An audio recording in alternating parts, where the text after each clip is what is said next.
Dan setan itu berbondong-bondong membuat manusia lupa dari mengingat Allah Azza wa Jalla. Maka semoga Allah menyempurnakan nikmatnya buat kita semua sehingga kita mati husnul khatimah.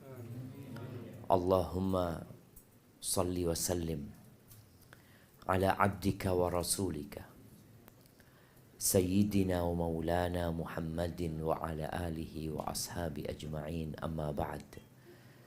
Jamaah rahimakumullah. Aneh ngadep ke sini. Jamaahnya di sini. Nah, makanya ana bingung. Fadl sebelah sini lah, biar ana itu nggak ke sana wajahnya. Fadl sebelah sini. Nah, ya. Maju dipenuhin sebelah sini jamaah. Nah. Sebelah sini, na'am sahih.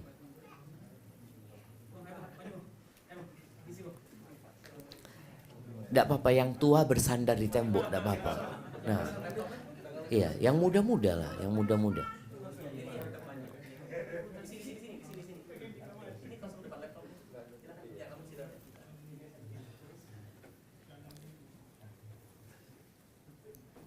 Jamaah rahimakumullah.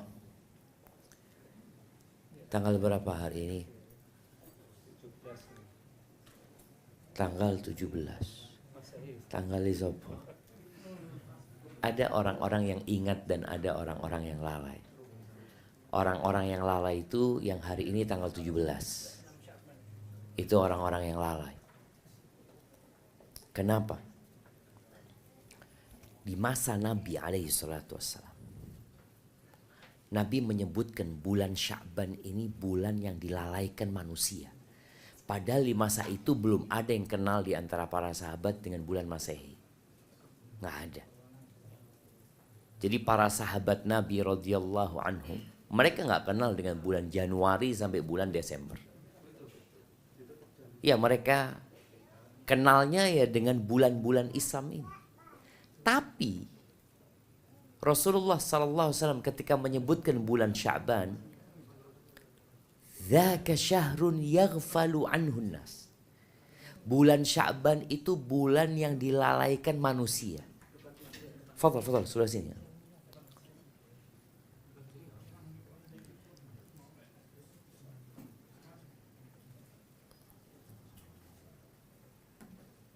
Maka yang hari ini hanya tahu tanggal 17 Februari, tapi lupa kalau hari ini tanggal 7 Sya'ban. Itu lalai. Yang tahu hari ini tanggal 7 Sya'ban aja masih mungkin lalai. Ketika Usamah bin Zaid bertanya, "Ya Rasulullah, lam araka tasumu minasyuhur ma tasumu min Sya'ban." Aku itu gak pernah ngelihat engkau berpuasa di bulan-bulan sepanjang 11 bulan itu seperti puasamu di bulan Sya'ban. Kenapa? Apa fadilah bulan Sya'ban ini? Maka Nabi alaihi salatu wassalam, baterai entek jamaah. Ya apa panitia ini? Hah? Tahu-tahu mati.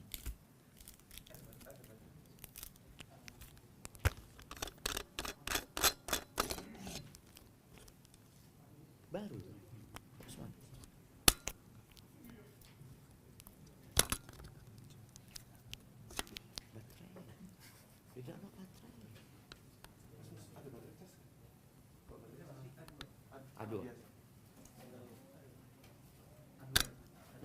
Aduh.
Nah,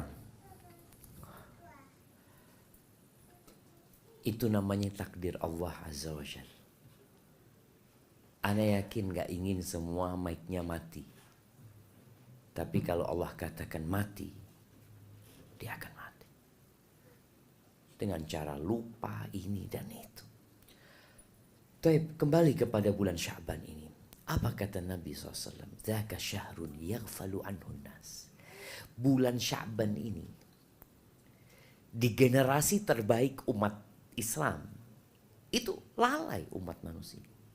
Baina Rajab wa Ramadan. Karena posisi bulan Sya'ban ini kecepit di antara bulan Rajab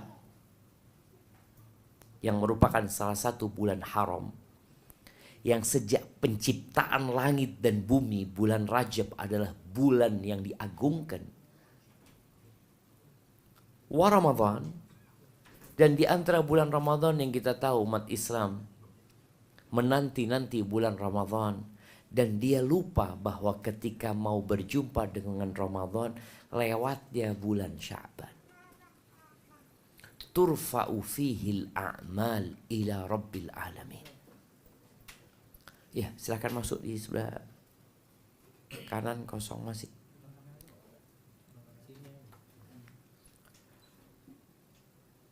Di bulan Sya'ban ini amalan manusia diangkat, dilaporkan kepada Allah Rabbul Alamin. Fa uhibbu an yurfa'a amali wa ana sha'im. Aku ingin amalanku diangkat dalam kondisi aku berpuasa. Ahibati fillah, kita insyaallah 23 hari masuk ke bulan Ramadan. Kondisi umat Islam dan kita diantaranya yang gak sama. Ada yang menanti dengan penuh kerinduan.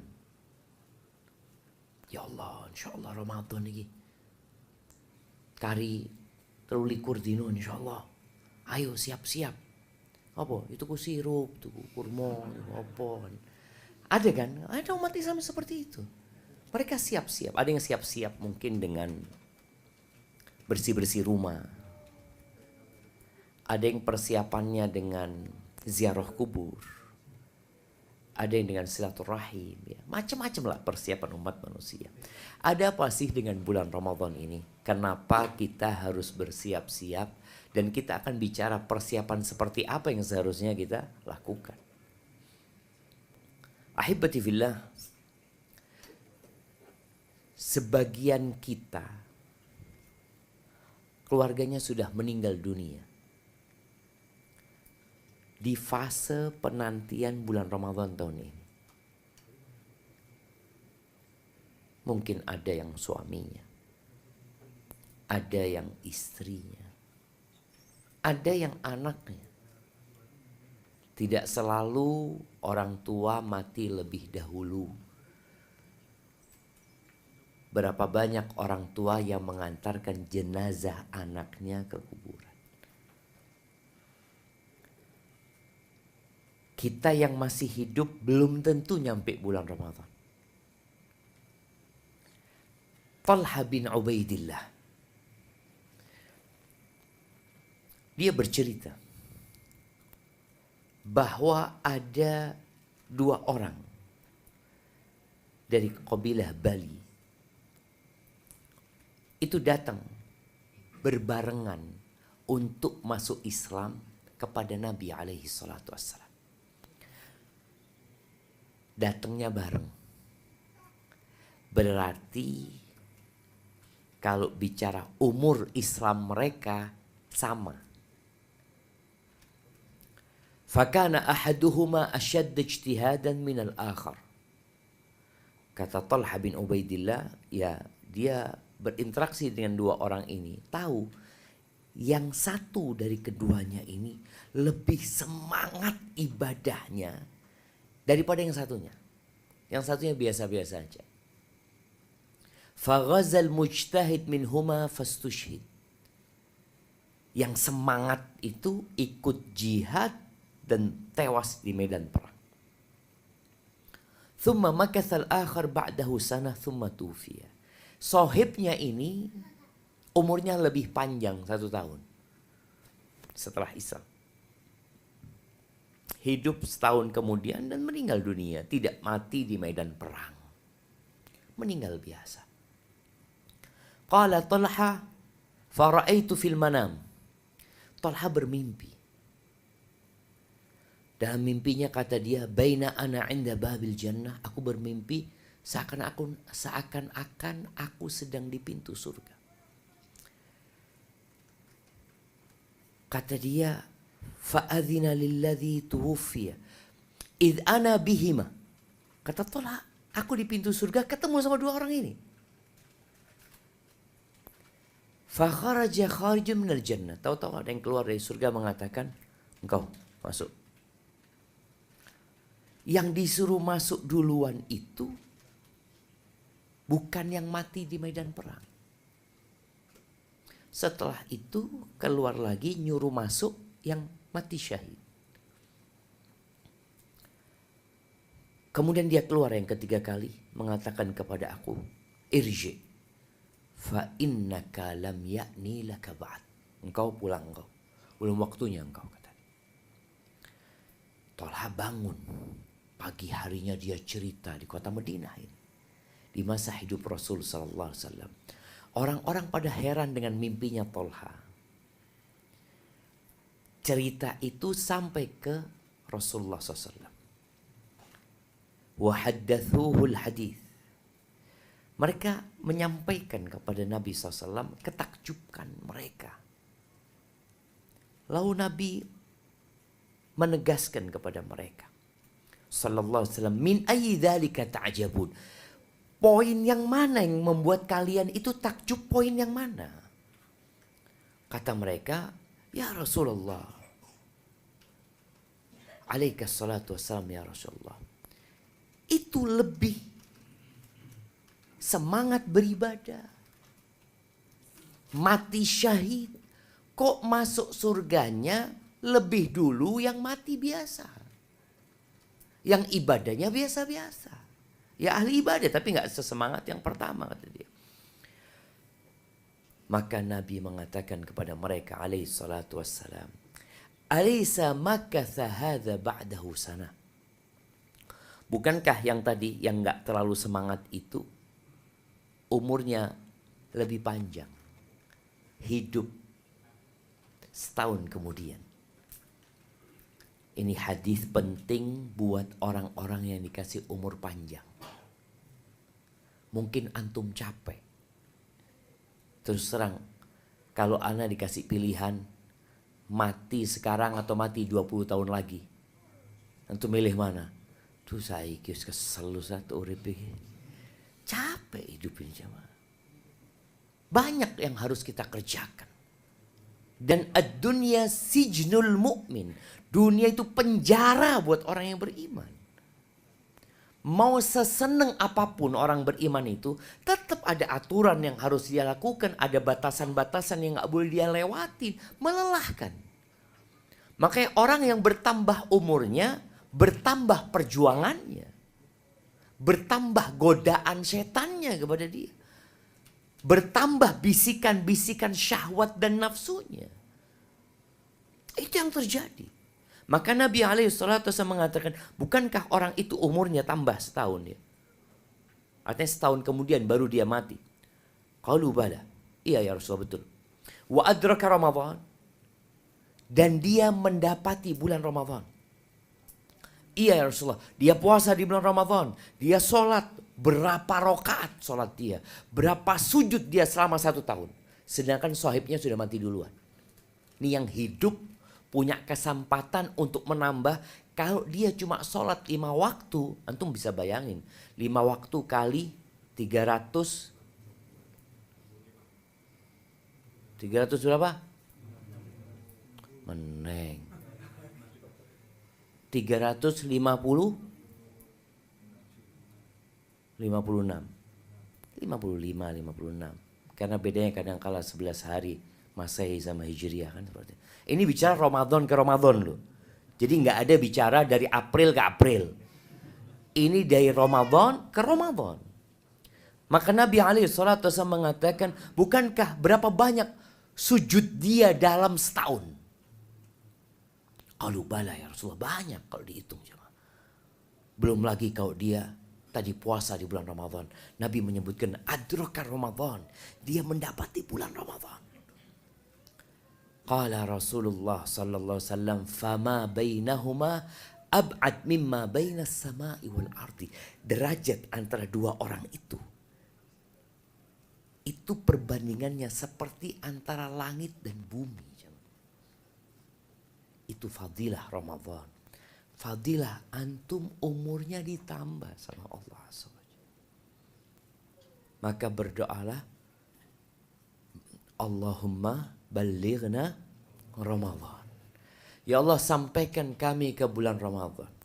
Tapi apa gunanya sampai ke bulan Ramadan tidak poso? Kita lihat di masyarakat. Orang-orang sampai ke bulan Ramadan.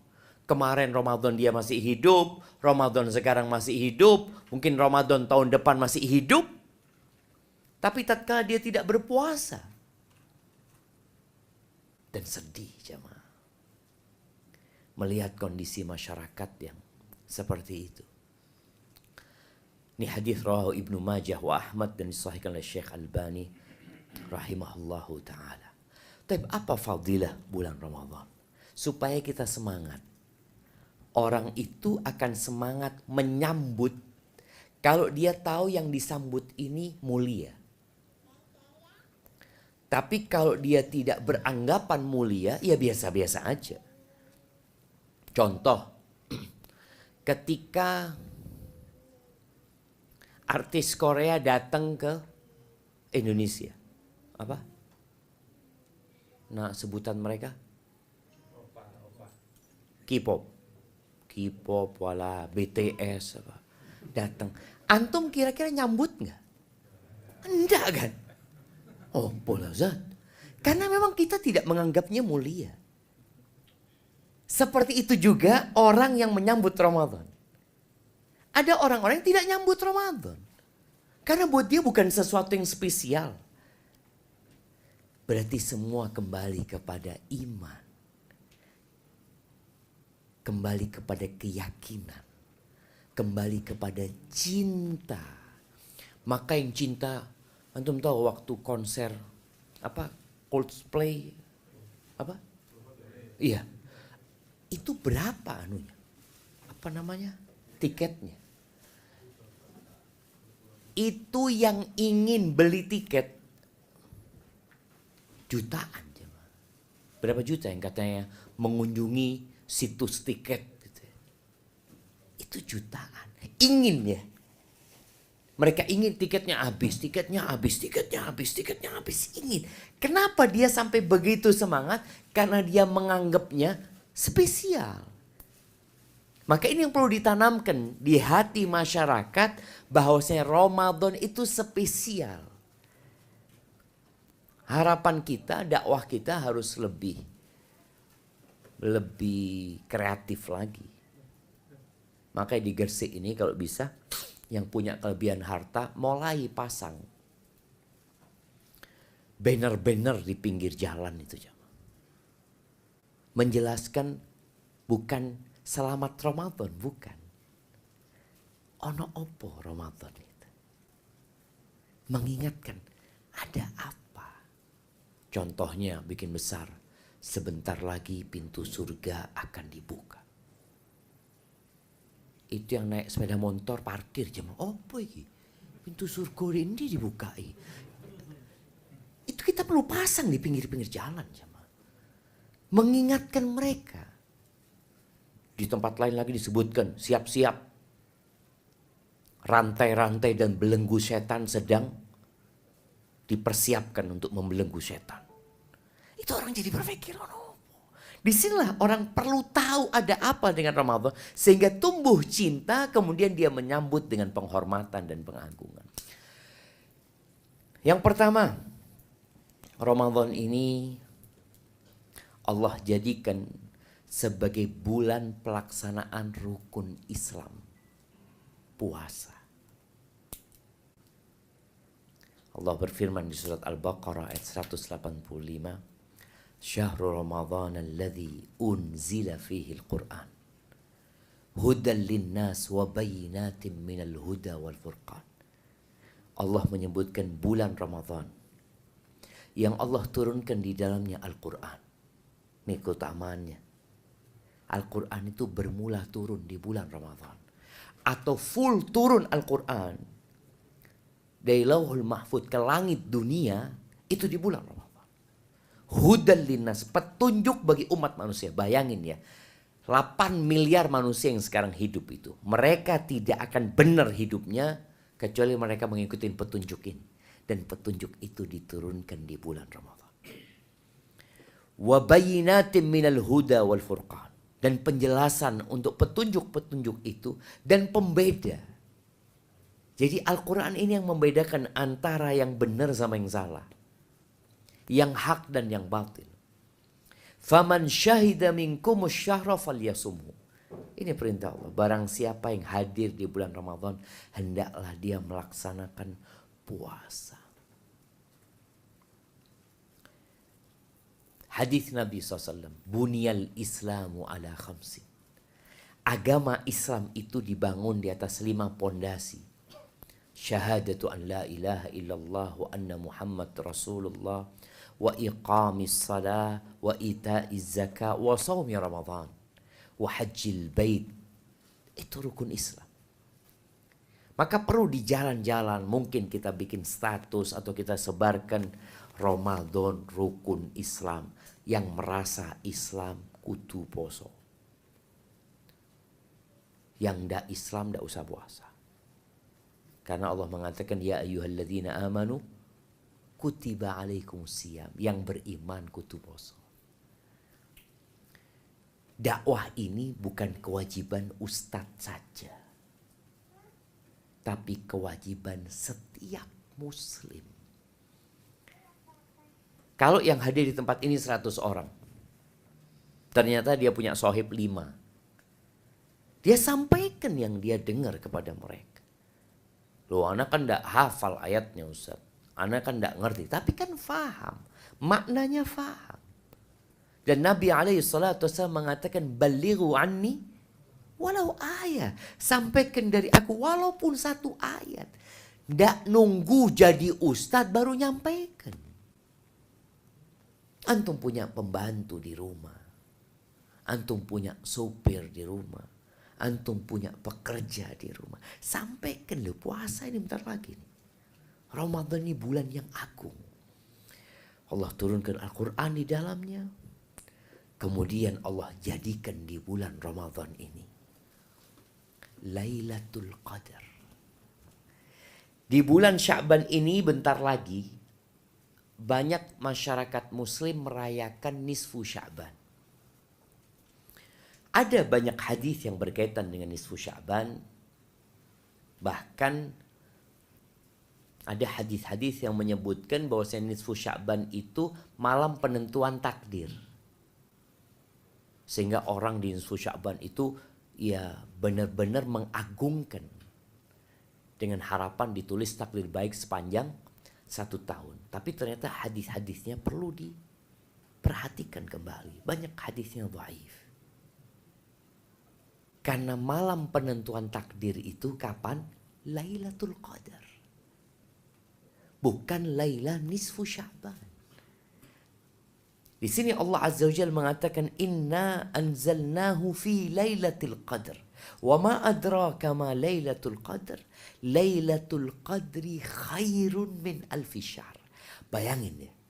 Ketika di bulan Sya'ban sudah ditekankan, nanti di bulan Ramadan ada 1 malam yang lebih baik daripada umur Indonesia. Umur Indonesia piro saiki?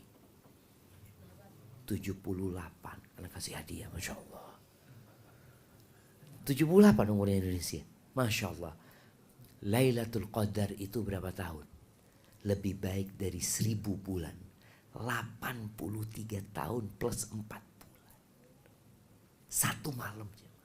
Bayangin ketika orang engkau dapat 1 malam. Dapat lebih baik daripada umur Indonesia KB. Bukan sama dengan 1000 bulan. tapi khair, yang artinya lebih baik dari 1000 bulan. Kira-kira persiapan kita itu apa menyambut Lailatul Qadar? Oh ya nanti kan sih suwi Ustaz. Lu sekarang dipersiapkan. Acara, anak ingat sama Coldplay. Itu tiketnya habis berapa bulan sebelum mereka datang? Hah? Berapa? Setengah tahun. Bayangin. Setengah tahun sebelum dia datang sudah habis tiketnya. Ini cuma mau nonton, habis gitu pulang. Ngenteni 6 bulan. Bayar. Ini yang lebih baik dari 1000 bulan. Engkau ayo Ustaz. Karena memang tadi bicara iman. Padahal dia tahu bapak mati, mbai mati, tonggoe mati, kabeh mati. Cuma kadangkala lalai dengan kenikmatan dan kelezatan dunia. Akhirnya dia tidak mempersiapkan diri. Lebih baik dari 1000 bulan, bayangin jamaah.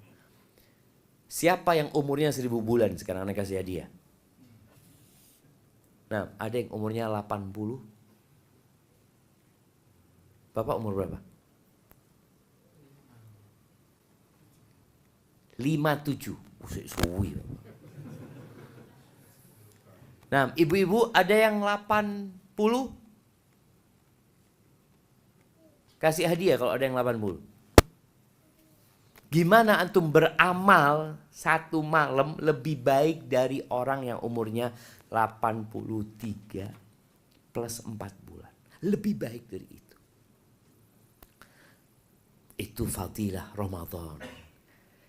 Dan Lailatul Qadar ini tersembunyi, ndak kayak nisfu Sya'ban. Nisfu Sya'ban semua orang tahu nisfu Sya'ban ini. Tapi Lailatul Qadar harus berjuang. Boleh jadi malam ini. Boleh jadi besok. Boleh jadi wis kelewat. Ndak tahu. Yang jelas Rasulullah SAW 10 hari iktikaf mencari Lailatul Qadar. Orang kalau sudah berpikir Lailatul Qadar, saya mau mengajukan cuti 10 malam terakhir. Itu namanya persiapan. Ibu-ibu yang mau belanja, karena dia berpikir Lailatul Qadar, pokoknya sebelum Ramadan semua kebutuhan Idul Fitri sudah tercukupi.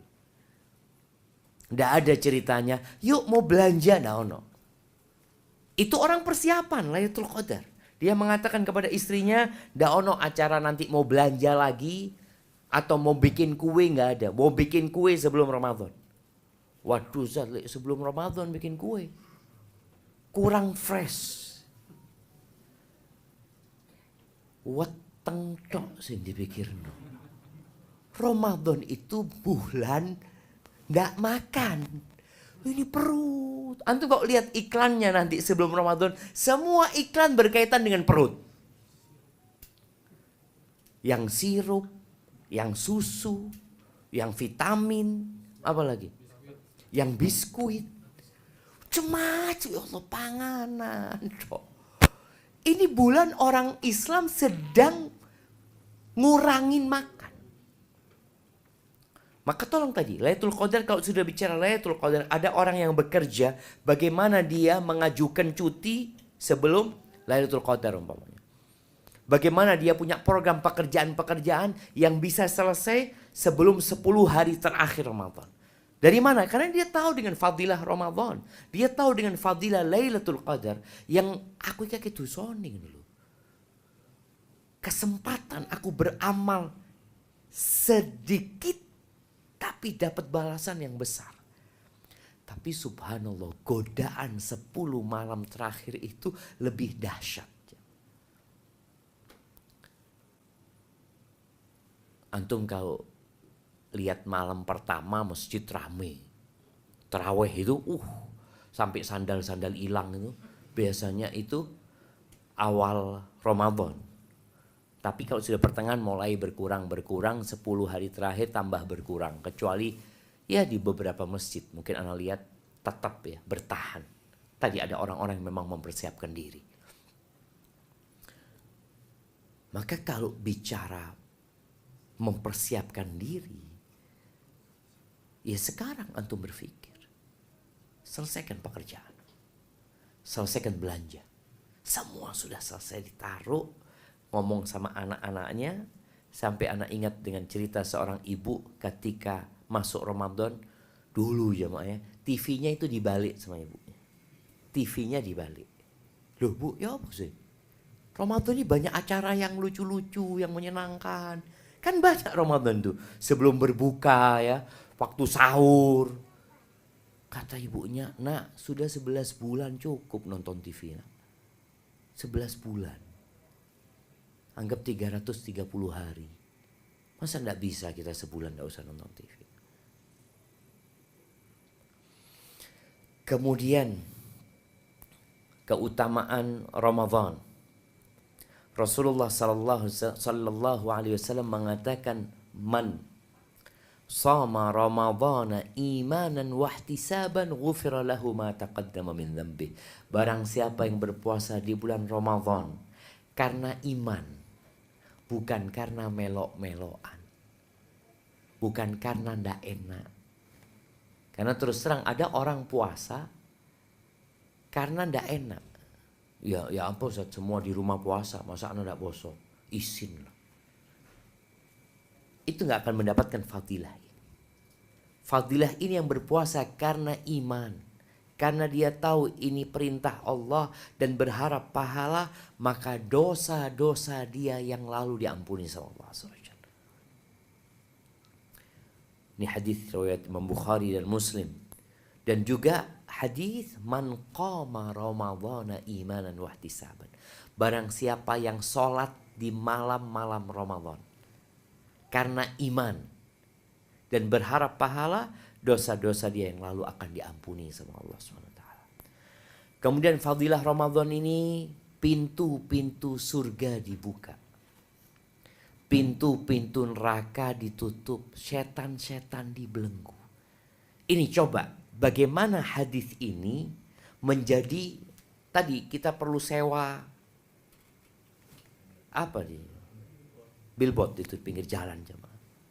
Yang kemarin isinya caleg, yang kemarin isinya macam-macam lah. Itu bagaimana kita yang punya uang tak sisihkan duit. Pasangan baliho. Mengingatkan orang pintu surga akan dibuka, pintu neraka akan ditutup, dan setan-setan akan dibelenggu. Engkau sedang ngapain? Ini sebuah fadilah. Kenapa Allah lakukan itu? Allah ingin mengkondisikan manusia. Agar manusia itu bisa meraih surga dengan mudah. Kita lihat ya, di bulan Ramadan itu semangat berbeda dengan semangat di luar Ramadan. Baca Quran, kayak sekarang ini, kita sulit baca Quran. Tapi di bulan Ramadan ngelihat kafe baca Quran, di sana baca Quran. Kita lihat orang kalau ke masjid, tidak turun dari masjid biasanya. Sekarang, imam belum assalamualaikum kadang-kadang mari deh. Dari cepatnya dia meninggalkan masjid. Tapi Ramadan enggak, kita lihat masjid itu rame. Allah benar-benar mengkondisikan agar kita bisa full beribadah tanpa godaan syaitan. Itu keutamaan Ramadan. Kemudian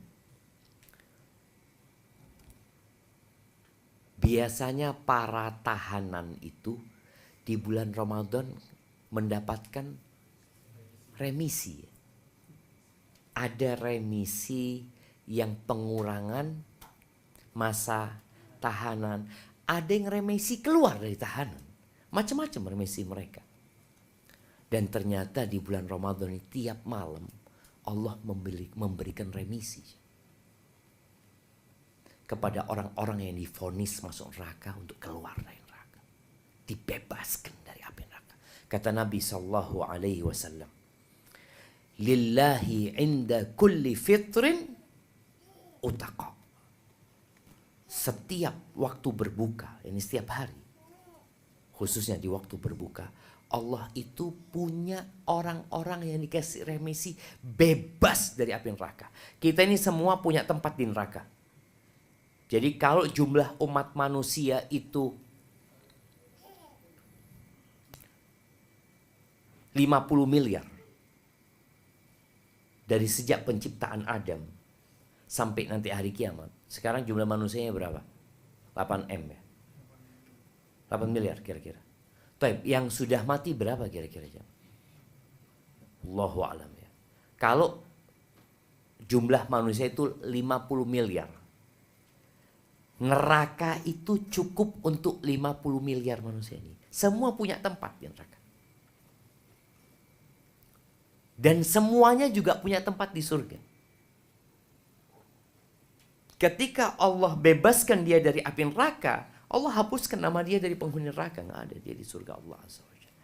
Dan itu setiap malam di bulan Ramadan. Artinya kita benar-benar berusaha, ya Allah bagaimana Anda dapat remisi di bulan Ramadan. Kalau bicara dosa, siapa yang nggak berbuat dosa? Banyak dosa yang kita lakukan. Kata Nabi SAW, inna lillahi tabaraka wa ta'ala utaqa fi kulli yawmin wa laylah. Sesungguhnya Allah memiliki hamba-hamba yang divonis bebas dari api neraka setiap hari dan setiap malam di bulan Ramadan. Wa inna li kulli muslimin fi kulli yawmin wa laylah da'watan mustajabah. Untuk setiap muslim di bulan Ramadan, siang malam itu ada doa mustajab buat dia. Ini keutamaan lagi di bulan Ramadan. Kemudian ahibati fillah, ya ada keutamaan puasa 6 hari di bulan Syawal ditambah Ramadan itu seperti puasa setahun. Jadi orang-orang yang malas puasa sunnah, ya sudah, bulan Syawal puasa 6 hari terhitung puasa wajib 1 tahun. Gimana kita nggak bergembira dengan datangnya bulan Ramadan ini? Tapi ada fadilah lain yang berkaitan dengan umrah. Umrah di bulan Ramadan seperti apa pahalanya? Seperti haji bersama Nabi Muhammad SAW. Maka kalau bicara, ini bukan 10 hari terakhir ya. Pokoknya bulan Ramadan. Bisa di awal, bisa di pertengahan, bisa di akhir. Kata Nabi SAW ketika ada seorang perempuan yang gak berangkat haji sama Nabi SAW. Nabi bertanya, ma mana'aki anta hujji ma'ana. Kok kenapa gak haji sama kita? Nabi dalam hidupnya setelah hijrah ke Madinah berapa kali haji? Yang bisa jawab anda kasih hadiah. Mana yang jawab? Nah, Bapak tadi jawab. Iya, 1 kali kapan Bapak?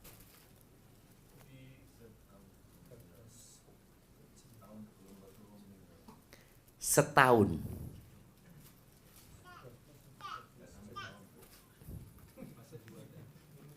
Tahun berapa? Tahun aja, ya tidak usah setahun, kurang setahun, tahun piro.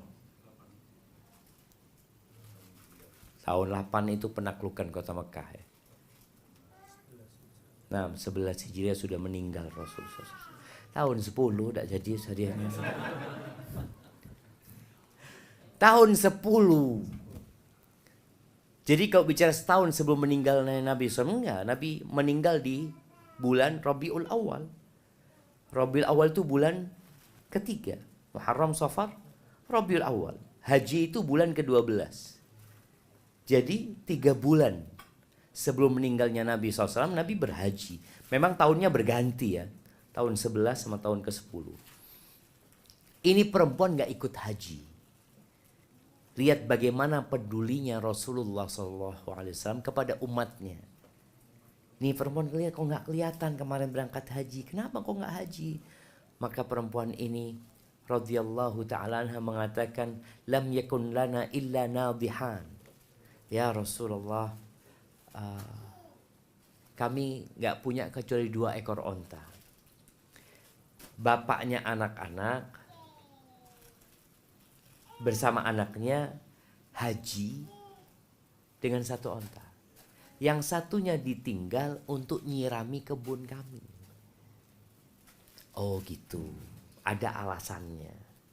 Kan di sini orang mampu tapi nggak berangkat haji kan ditanya, engkau mampu kok nggak berangkat haji gitu loh. Kalau nggak mampu, kenapa engkau nggak berangkat haji? Ya banjirnya tidak duit, tidak mampu. Ini ada orang mampu. Kenapa nggak berangkat haji engkau? Iya, soalnya bapakku sakit, aku ngerawat bapakku. Mamanya kayak gitu. Karena haji ini kewajiban bagi yang mampu. Ada yang mampu umur 30 tahun, tapi baru berangkat umur 63. Dia menunda hajinya selama 33 tahun. Kenapa? Takut. Katanya kalau haji nanti dibales di sana. Saya sih belum benar. Gitu. Ada orang yang berpikir seperti itu, jemaah. Ini bukan dia nggak mampu, dia mampu dan tidak ada alasan sebenarnya. Maka Nabi SAW memberikan arahan kepada wanita ini, fa idza jaa Ramadan fa'tamiri. Kalau nanti datang bulan Ramadan, engkau berangkatlah umrah. Fa inna umratan fihi ta'dilu hajjah. Karena umrah di bulan Ramadan seperti haji. Di riwayat lain dikatakan hajjatan ma'i, seperti haji bersamaku, kata Nabi SAW. Maka di sini jamaah-jamaah yang sudah daftar haji, tapi antriannya nunggu 20 tahun, berangkatlah umroh. Kalau bisa umrohnya di bulan Ramadan. Mahal Ustaz. Ya udah, tabung. Kayaknya kalau tahun ini buat umroh Ramadan nggak cukup. Umroh biasa cukup. Ya sudah, berarti umrohnya tahun depan. Tapi usahakan kalau sudah niat itu uangnya dikeluarkan sudah. Kalau punya tabungan khusus buat umroh. Kalau enggak dipakai, akhirnya tahun depan enggak berangkat lagi. Kenapa? Ustaz ganti mobil, ganti motor. Tapi ahibati fillah, itu beberapa keutamaan bulan Ramadan yang semoga dengan itu kita tuh jadi semangat menyambut bulan Ramadan ini. Apa persiapan kita? Kalau benar kita ingin Lailatul Qadar, kalau benar kita ingin fadilah Ramadan, kita akan persiapan. Ada orang yang datang Jumatan telat. Padahal dia tahu jam 11.45 khotib itu naik mimbar, momennya kayak gitu. Dan dia sudah off dari kerjanya jam 11. Kenapa dia telat? Karena dia ngenteng no. Gampang insyaallah. Nanti biasanya komati itu komat. Dari awal sudah persiapannya untuk komat dia. Bukan persiapannya untuk mendengarkan khutbah Jumat. Maka di sini kalau antum memang benar-benar ingin Ramadan, ya persiapkan. Apa persiapannya? Yang pertama, tobat. Kita ini akedusoni. Sebagian kita dosanya tidak di raganya. Kalau ngeliat raganya kayak orang paling taat. Tapi dosanya di hati. Iman itu qaulun bil lisan. Iman itu ucapan dengan lisan. Wa amalun bil lisan.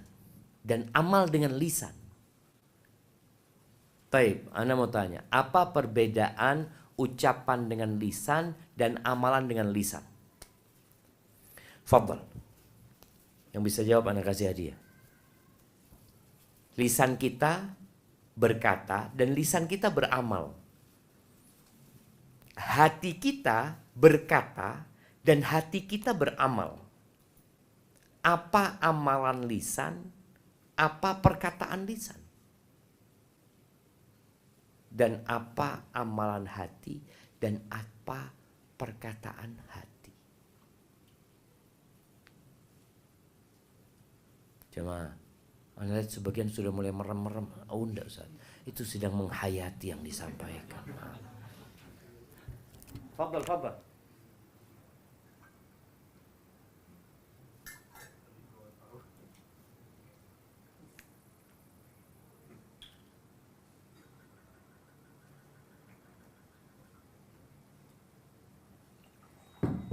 Dari Ahwat Ustaz ya. Fadal, memang kajian buat akhwat, bapak-bapak kan cuma nganter noh. Nah, tafadhal. Bismillah, Assalamualaikum warahmatullahi wabarakatuh.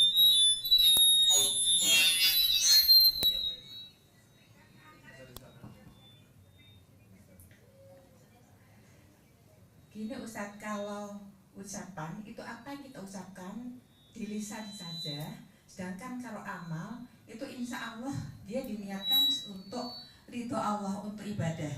Demikian yang bisa. Insya Allah Ustaz, Allah wa'alaikum. Masya Allah. Iya. Usaha yang bagus sekali ya. Hampirlah ya. Mendekati. Tapi lisan kita ini berkata, ini bicara iman ya. Dan lisan kita ini beramal. Pertanyaannya, apa contoh? Kasihkan contoh aja. Apa amalan lisan? Dan apa perkataan lisan? Ketika dikatakan iman itu ucapan. Dan iman itu amal. Ternyata lisan kita itu berucap dan lisan kita beramal. Nah,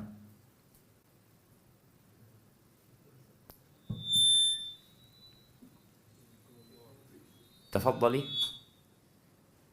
Iya, Saya menjawab Ustaz. tafadhali. Nah, Kalau untuk lisan itu contohnya zikir. amalan lisan itu zikir. Siap. Kemudian kalau untuk hati itu berprasangka baik. Masya Allah, barakallah fiik. Taib, dikasihkan hadiahnya ya. Itu contoh amalan lisan.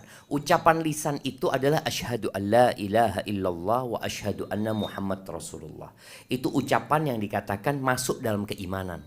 Kalau amalan lisan tadi yang disebutkan, berzikir, baca Quran, itu amalan lisan kita beramal. Beristighfar, itu beramal. Kalau ucapan hati, itu keyakinan hati. Dan amalan hati itu tadi berprasangka, tawakal, cinta, hasud, itu amalan hati. Maka kalau bicara tobat, tolong jangan hanya berpikir, alhamdulillah aku ini sudah hijrah, aku ini udah gak lagi maksiat kayak dulu. Boleh jadi engkau punya dosa besar tapi di hatimu gak kelihatan sama manusia. Makanya kadang-kala jemaah kita ngelihat preman mati husnul khotimah. Dan sebaliknya kita ngelihat orang yang taat mati su'ul khotimah. Kok bisa? Ya boleh jadi itu preman secara fisik memang pelaku dosa. Tapi hatinya itu takut sama Allah dia. Ada amalan hati. Jadi ketika dia sendirian dia, ya Allah, sepurone, ya Allah, ini orang gak ada yang tahu. Tapi ada orang yang secara zahirnya taat, sholat di masjid kita lihat, berangkat umroh bareng, tapi di hatinya ternyata dia orang pendendam. Yang kita tahu, amalan itu diangkat hari Senin dan Kamis. Dan amalan itu diangkat di bulan Sya'ban tahunan ya. Diampuni semua orang kecuali dua orang. Orang musyrik dan orang yang menyimpan dendam. Orang yang tidak mau bertegur sapa dengan saudaranya. Dikatakan tunggu dua orang ini sampai berbuat berbaik lagi mereka. Ada dosa hati. Boleh jadi dosa hati itu, amalan hati itu ujub. Berbangga dengan apa yang dia lakukan. Kan gak kelihatan. Kelihatannya orang soleh. Maka persiapan untuk Ramadan, bersihkan hatinya dari dosa-dosa dengan taubat-taubatan nasuha kepada Allah Azza wa Jalla. Jangan merasa sudah baik. Karena orang yang merasa sudah baik adalah orang yang belum baik. Dan orang baik itu selalu merasa belum baik. Maka dia terus istighfar. Kenapa Rasul Sallallahu Alaihi Wasallam dalam sehari beliau istighfar lebih 70 kali? Kenapa beliau sholat sampai bengkak kakinya? Karena beliau merasa aku belum, ibadahku belum gitu. Sampai beliau mengatakan, afala akun abdan syakura. Apa enggak pantas aku menjadi hamba yang bersyukur kepada Allah Azza wa Jalla? Apa yang diberikan Allah kepada Nabi SAW dari dunia? Rumah ya saipet gitu. Meninggal Nabi SAW, baju besinya digadaikan. Buat makan. Menunjukkan susahnya hidup Nabi SAW. Tapi karena beliau bersyukur, beliau ingin beribadah yang sempurna kepada Allah Azza wa Jalla. Beliau di akhir hayatnya ketika turun idza jaa nasrullahi wal fath wa ra'aitan nas yadkhuluna fi dinillahi afwaja fasabbih bihamdi rabbika wastaghfir innahu kana tawwaba. Disuruh taubat sama Allah Nabi SAW. Di akhir hayatnya disuruh istighfar, disuruh memuji dan bertasbih. Maka kita lebih pantas untuk mengamalkan hal itu. Perbanyak taubat, perbanyak istighfar sekarang. Usahakan punya target. Habis sholat duha umpamanya baca Rabbighfirli wa tub alayya innaka antat tawwabur rahim 100 kali. Terus zikir pagi dan petang umpamanya yang berkaitan dengan mohon ampun sama Allah, baca terus minta ampun sama Allah SWT. Kemudian yang kedua, berdoa. Berdoa ini termasuk usaha untuk sampai ke bulan Ramadan dan agar kita di bulan Ramadan dikasih kekuatan. Karena ada orang sampai bulan Ramadan tapi sakit. Tidak bisa puasa, tidak bisa terawih, tidak bisa umroh. Sakit. Maka berdoa minta sama Allah Azza wa Jalla agar disampaikan ke bulan Ramadan dan dikasih petunjuk serta kekuatan untuk beribadah di bulan Ramadan. Seperti baca doa Allahumma ballighna Ramadan ya. Warzuqna qiyamahu wa siyamahu. Sampaikan kami ke bulan Ramadan dan berikan rizki kepada kami bisa puasa dan bisa sholat di hari-hari yang mulia tersebut. Bagaimana salafus soleh 6 bulan sebelum Ramadan mereka berdoa Allahumma ballighna Ramadan. Ada doa yang sering kita dengar ya. Doa itu Allahumma barik lana fi Rajab wa Sya'ban wa ballighna Ramadan. Membaca doa ini boleh, tapi tidak dengan menisbatkan kepada Rasulullah SAW. Karena dhaif hadisnya yang berkaitan dengan doa itu. Tapi kita mau baca doa bebas, pakai bahasa Indonesia, mau pakai bahasa Jawa, pakai bahasa apapun, minta sama Allah Azza wa Jalla. Kemudian bayar utang. Yang punya utang, khususnya emak-emak. Emak-emak ini ya mau tidak mau yang belum berhenti datang bulannya, biasanya dia selalu punya utang. Maka tolong utangnya dibayar di bulan Sya'ban ini. Bahkan Aisyah radhiyallahu anha mengatakan, kana yakunu alayya shaum min Ramadan. Aku kadang-kala masih punya utang bulan Ramadan. Fama astati an aqdiyahu illa fi Sya'ban. Aku nggak bisa mengqadoknya kecuali di bulan Sya'ban. Kenapa? Ya disebutkan karena menghormati Rasulullah SAW ya. Takut Rasulullah butuh sama beliau. Sedangkan di bulan Sya'ban Nabi banyak puasa. Jadi bebas Aisyah berpuasa ketika di bulan Sya'ban. Dan tidak boleh jamaah mengakhirkan qadha Ramadan itu sampai Ramadan yang selanjutnya. kecuali ada uzur. Ya, kemudian persiapan lainnya belajar tentang fikih Ramadan. Karena Ramadan ini setahun sekali, biasanya ilmu yang pernah kita pelajari dulu di bulan Sya'ban sebelum Ramadan, lupa sudah. Mungkin ada yang ingat ya, tapi ada yang lupa. Maka coba belajar lagi fikih Ramadan. Apa yang membatalkan puasa? Apa yang membuat pahala puasa berkurang? Apa yang membuat orang bisa semangat itu? Kenapa kok ada orang yang bisa hatam di bulan Ramadan 10 kali? Ana sekali tidak hatam. Padahal secara fisik Ana lebih sehat dari dia. Atau sama. Secara kesibukan duniawi sama lah, sama-sama pegawai. Umpamanya. Tapi kenapa dia bisa, aku nggak bisa? Kita lihat cuma. Ada orang-orang yang bisa qobliyah ba'diyah, kita nggak bisa qobliyah ba'diyah. Ada orang-orang yang biasa puasa Senin Kemis, kita nggak bisa puasa Senin Kemis. Ini kembali kepada yang pertama biasanya. Kembali kepada dosa. Kita harus taubat. Karena dosa itu membuat orang jadi lemah. Semangat jadi lembek. Dosa itu akan mengotori hati. Nah, tadi hatinya dibersihkan jadi sehat lagi. Kemudian mensegerakan kerjaan-kerjaan yang bakal membuat kita sibuk di bulan Ramadan.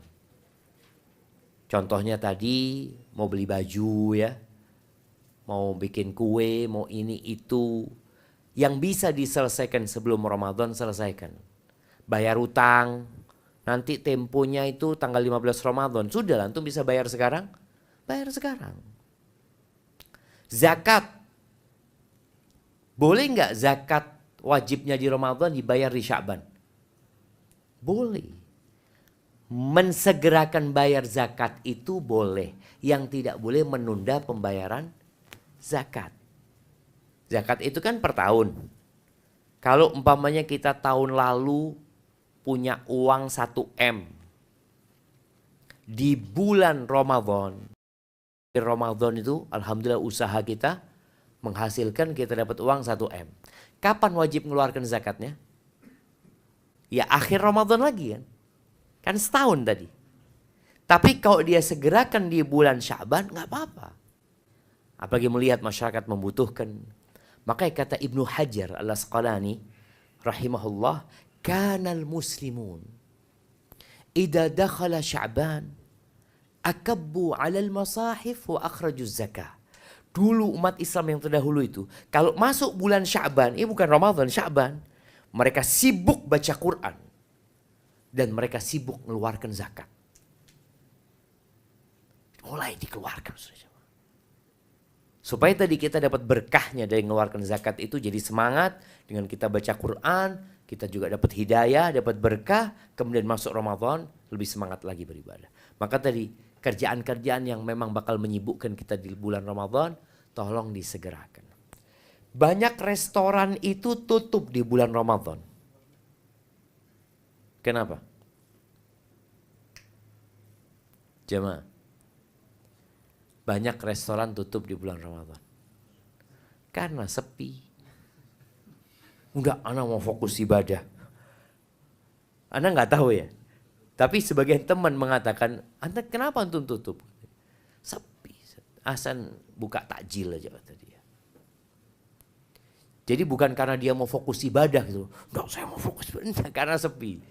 Modelnya, tapi enggak ada yang memang tutup usahanya. Full Ramadan, anak buahnya semua, nih gajimu sebulan tak kasih, tutup, fokus ibadah. Ada yang seperti itu. Kemudian perlu duduk sama keluarga. Ngapain? Duduk sama istrinya, duduk sama anak-anaknya, apalagi bapak. Kalau nggak ada bapak ya ibu, menjelaskan kepada mereka tentang yang berkaitan dengan bulan Ramadan. Anak-anak itu senang Ramadan karena apa? Kenapa anak-anak senang?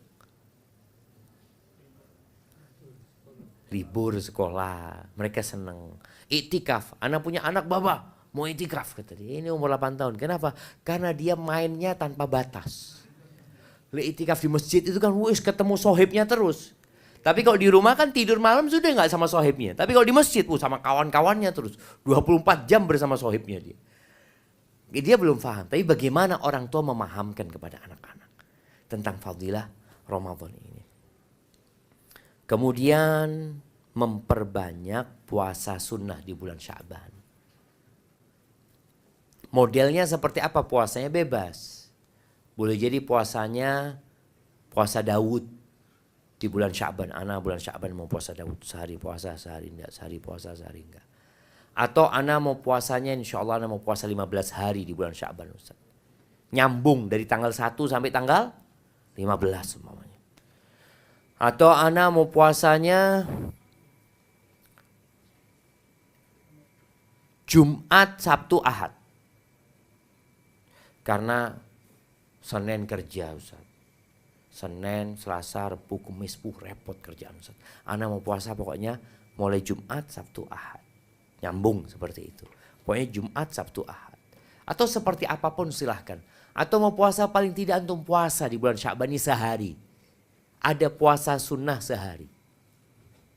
Supaya ketika masuk Ramadan itu sudah terbiasa. Kenapa di awal Ramadan itu selalu, enggak selalu ya, atau selalu tapi sebagian orang itu rakus. Kalau pas waktunya buka, insyaallah bismillah. Es teh, teh hangat, es campur, kemudian es degan, es kolak, es teler, kabeh es, insyaallah. Karena baru pertama puasa dia. Dia baru pertama puasa.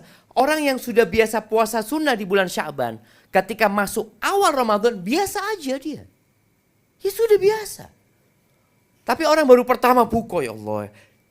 Sekarang azan jam berapa? Azan maghrib. Ya jam 6 kurang 5 kira-kira kan. Iku jam 5. Wis nunggoni sih Masya Allah. Nanti diudah ini Insya Allah. Nanti ini diudah. Subhanallah. Kenapa? Karena dia baru pertama puasa. Maka hendaklah membiasakan diri puasa di bulan Sya'ban. Ketika masuk Ramadan sahur, antum pun sahur kurma jadi. Sekarang kan enggak, kalau awal Ramadan. Yang dihitung itu, dia yang menghitung bagaimana jadwal makan siang dia sama sarapan tuh ditarik ke sahur. Karena dia enggak terbiasa puasa. Nabi SAW banyak puasa. Selain untuk fadilah puasa di bulan Sya'ban, para ulama menjelaskan untuk melatih diri masuk bulan Ramadan. Jadi awal Ramadan wis semangat. Awal Ramadan kebanyakan orang ya apa? Miring-miring ya Mas. Apa? Poso. Iya, awakmu tok sing poso. Nanti miring sana, miring sini, lemes bawaannya. Tapi kalau untuk bisa biasa puasa, anggap puasa 3 hari lah. Tanggal nanti puasa tanggal 13, 14, 15 ya. Umpamanya. Nanti masuk Ramadan biasa sudah. Taib. Kemudian yang perlu dilakukan selain puasa adalah tadi memperbanyak baca Al-Quran ya. Mulailah antum target kalau bisa di bulan Rajab ini hatam sekali. Bulan Sya'ban ini hatam sekali. Berarti one day, one juice. Bisa apa enggak? Insya Allah bisa. Kalau antum tidak bisa istighfar dulu. Berarti ada dosa yang membuat antum tidak bisa baca Quran. Apot jemaah, sak lembari tidak mari-mari. Ada orang seperti itu. Sampai surat apa? Alhamdulillah Al-Baqarah. Loh ini Al-Baqarah. Iya, mulai awal Rajab, awal Sya'ban, sekarang tanggal 7. Ya tetap sih Al-Baqarah belum selesai. Ada yang seperti itu ya. Belum selesai. Padahal kalau bicara seharusnya ini juz keberapa? Juz ke-7 seharusnya. Dan baca Quran, 1 juz itu berapa jam? Yang normal. Alhamdulillah, anggap 1 jam. Karena baca, lihat HP. Baca, lihat HP. Baca, lihat HP, terus lihat HP terus, tidak baca. Anggap 1 jam, khususkan waktu baca Quran, matikan handphonenya. 1 huruf 10 kebaikan. Kenapa sebagian salafus soleh itu ketika masuk bulan Ramadan hatam 3 hari sekali. Masuk 10 hari terakhir hatam tiap malam. Karena latihan jemaah. Seperti orang yang gak pernah lari, tahu-tahu diajak lari, ngos-ngosan. Ngos-ngosan, dengkuli loro, wetenge loro. Banyak sudah alasannya. Tapi kalau sudah biasa lari, anggap dia biasa lari. Anda biasa lari sehari anggap 1 kilo. Ketika diajak 2 kilo, masih mampu dia. Karena dia terbiasa sudah. Diajak lari 3 kilo, masih mampu lah. Karena dia punya latihan. Tapi tidak pernah lari. Diajak lari, diajak menghatamkan Al-Quran. Sehari. Sekali. Bisa nggak? Ada teman-teman di Sidoarjo apa di Surabaya bang, yang kemarin sholat taraweh 1 rakaat 1 juz. Taraweh 1 rakaat 1 juz. Di Sidoarjo jemaah. Kira-kira antum ada di mana waktu itu? Selonjoran, ya Allah, zolim nih imam. Kok imam sing zolim? Tuh lihat, 1 rakaat dia makan gorengan. Loh kok enggak ruku-ruku? Tapi orang yang sudah terbiasa, biasa. Jadi Rasul SAW 1 rakaat 5 juz. Bukan 5 juz, lebih, hampir 6 juz. 1 rakaat aja. Kira-kira antum mau nyoba? Kalau mau nyoba latihannya sekarang.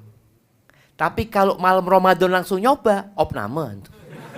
Ndak poso 3 dino. Kenapa? Sak juz, sak rakaat gitu. 11 rakaat 10 juz. Oh, dari jam 9 sampai jam 4 jemaah. Bubar, Bang. Iya, sehari tok sembahyang.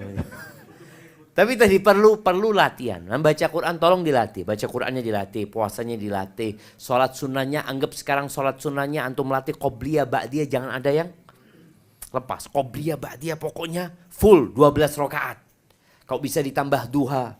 Ditambah malamnya membiasakan sholat malam sebelum tidur. Witir 3 rakaat, witir 5 rakaat, witir 7 rakaat, terserah. Witir 9 rakaat. Bismillah, dibiasakan. Makanya Salamah ibn Kuhail dia mengatakan bulan Sya'ban itu disebut oleh para ulama dulu Syahrul Qurra, bulannya para pembaca Al-Quran. Bulan Sya'ban. Karena untuk persiapan di Ramadan. Amr bin Qais al-Mullai, Amr bin Qais, ini salah satu ulama, dia mengatakan idza dakhala syahru Sya'ban, idza dakhala syahru Sya'ban aghlaqa hanutahu. Amr bin Qais kalau masuk bulan Sya'ban tokonya tutup. Jadi tutupnya itu bukan bulan Ramadan. Siapa yang punya toko mau tutup bulan Sya'ban? Waduh lah. Terlalu berlebih-lebihan. Tutup tokonya wa tafarraga li qiraatil Quran. Udah dia sibuk baca Quran. Ya Allah jemaah, ya apa mereka bisa kayak gitu jemaah? Kira-kira kalau antum usahanya di bulan Sya'ban tutup, ndak iso mangan? Ya bisa lah Ustaz, cuma ya kurang banyak hasilnya. Atau antum apalagi yang sudah punya usaha dipegang sama orang ya. Sudah serahkan sama orang untuk fokus baca Quran. Taib, ahibati fillah.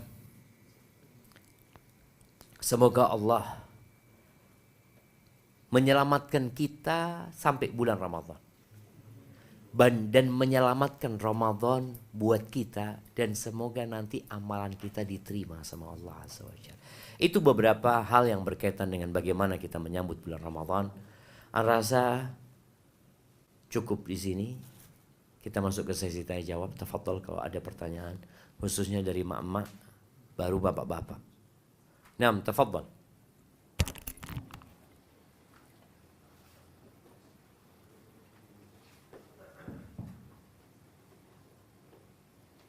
Bismillah. Assalamualaikum warahmatullahi wabarakatuh, Ustaz. Waalaikumsalam warahmatullahi wabarakatuh. Naam. Izin bertanya Ustaz. Mengenai hadis yang barang siapa yang berpuasa di bulan Ramadan kemudian berpuasa 6 hari di bulan Syawal, maka dia akan berpuasa seperti setahun penuh. Naam. Ini berkaitan dengan wanita ya Ustaz. Wanita itu memiliki udzur haid yang dia meninggalkan puasa beberapa hari. Apakah bisa mendapatkan pahala puasa di bulan Syawal, sedangkan dia ada puasa yang belum diganti gitu Ustaz? Masih punya utang dia gitu Ya, kan. apakah wanita bisa mendapatkan pahala puasa setahun penuh ini meskipun dia belum mengganti kodok puasanya, kemudian dia melanjutkan dengan puasa Syawal? Sedangkan anak itu pernah mendengar kalau wanita itu sebaiknya mengganti puasa dulu biar dihitung satu bulan penuh berpuasa, kemudian dia kalau ada kesempatan berpuasa di bulan Syawal dia baru berpuasa di bulan Syawal gitu. Naam. Masya Allah. Barakallahu fiik. Wa iyyaki. Naam. Ya ahibati fillah. Masya Allah ya. Itu pertanyaan hanya ada dari emak-emak. Karena bapak-bapak tidak mikir puasa Syawal. Enggak, bapak-bapak itu mau puasa tinggal puasa. Karena kebanyakan mereka nggak punya utang gitu ya.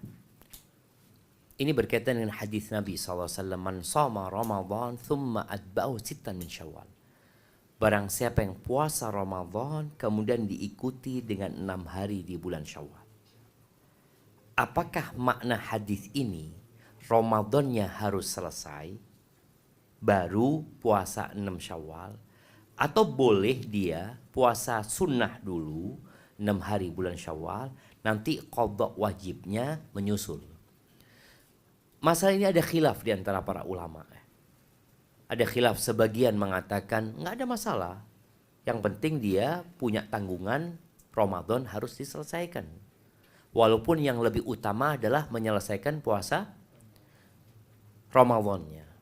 Maka nasihat ana, berusahalah kalau memang tidak ada halangan untuk membayar utang Ramadannya. Karena itu yang wajib. Dan Allah itu lebih cinta dengan yang wajib daripada yang sunnah. Kalau bicara kecintaan Allah Azza wa Jalla. Tapi kalau memang waktunya nggak memungkinkan umpamanya, dia bayar utang. Ana bayar utang Ustaz, tahu-tahu habis bulan Syawalnya. Ya udah, dia bisa puasa 6 hari Syawalnya itu di bulan Dzulqa'dah. Sebagai qadha karena di bulan Syawal nggak bisa dia kerjakan. Itu bagi yang berhalangan. Tapi kalau tidak memungkinkan, umpamanya dia milih puasa 6 hari di bulan Syawal dulu, ya semoga Allah memberikan fadilah itu. Tapi yang jelas ada khilaf di antara para ulama. Kalau kepingin keluar dari khilaf, kadang-kadang kalau bicara khilaf para ulama, kita nggak tahu yang mana sebenarnya yang akan dapat puasa setahun tadi. Kalau yang dia puasa Ramadan full plus 6 hari Syawal, jelas semua sepakat. Sepakat dia insya Allah dapat fadilah puasa 1 tahun. Tapi kalau yang puasa Syawal sedangkan dia masih punya utang Ramadan, menurut sebagian ulama dia nggak dapat fadilah itu. Sehingga supaya lebih aman, hendaklah kita menyelesaikan puasa Ramadannya. Itu keluar dari khilaf yang terjadi. Tapi sekali lagi, sebagian ulama membolehkan ya. Kalau bicara boleh, boleh aja. Apakah kita boleh puasa sunnah sebelum mengqadha? Boleh. Bukan kita itu boleh puasa sunnah kalau qadhanya sudah selesai, enggak. Umpamanya kita mau puasa, nanti puasa Arafah. Boleh enggak Anda mau puasa Arafah Ustaz, tapi Anda masih punya utang? Boleh. Jadi puasa sunnah itu boleh dikerjakan walaupun masih punya utang. Tapi ini berkaitan dengan fadilah yang berkaitan dengan Syawal tadi itu.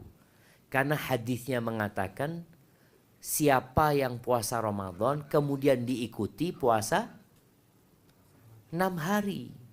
Sedangkan ini Ramadannya belum selesai. Hadza wallahu a'lam bishawab. Jadi seperti itu masalah.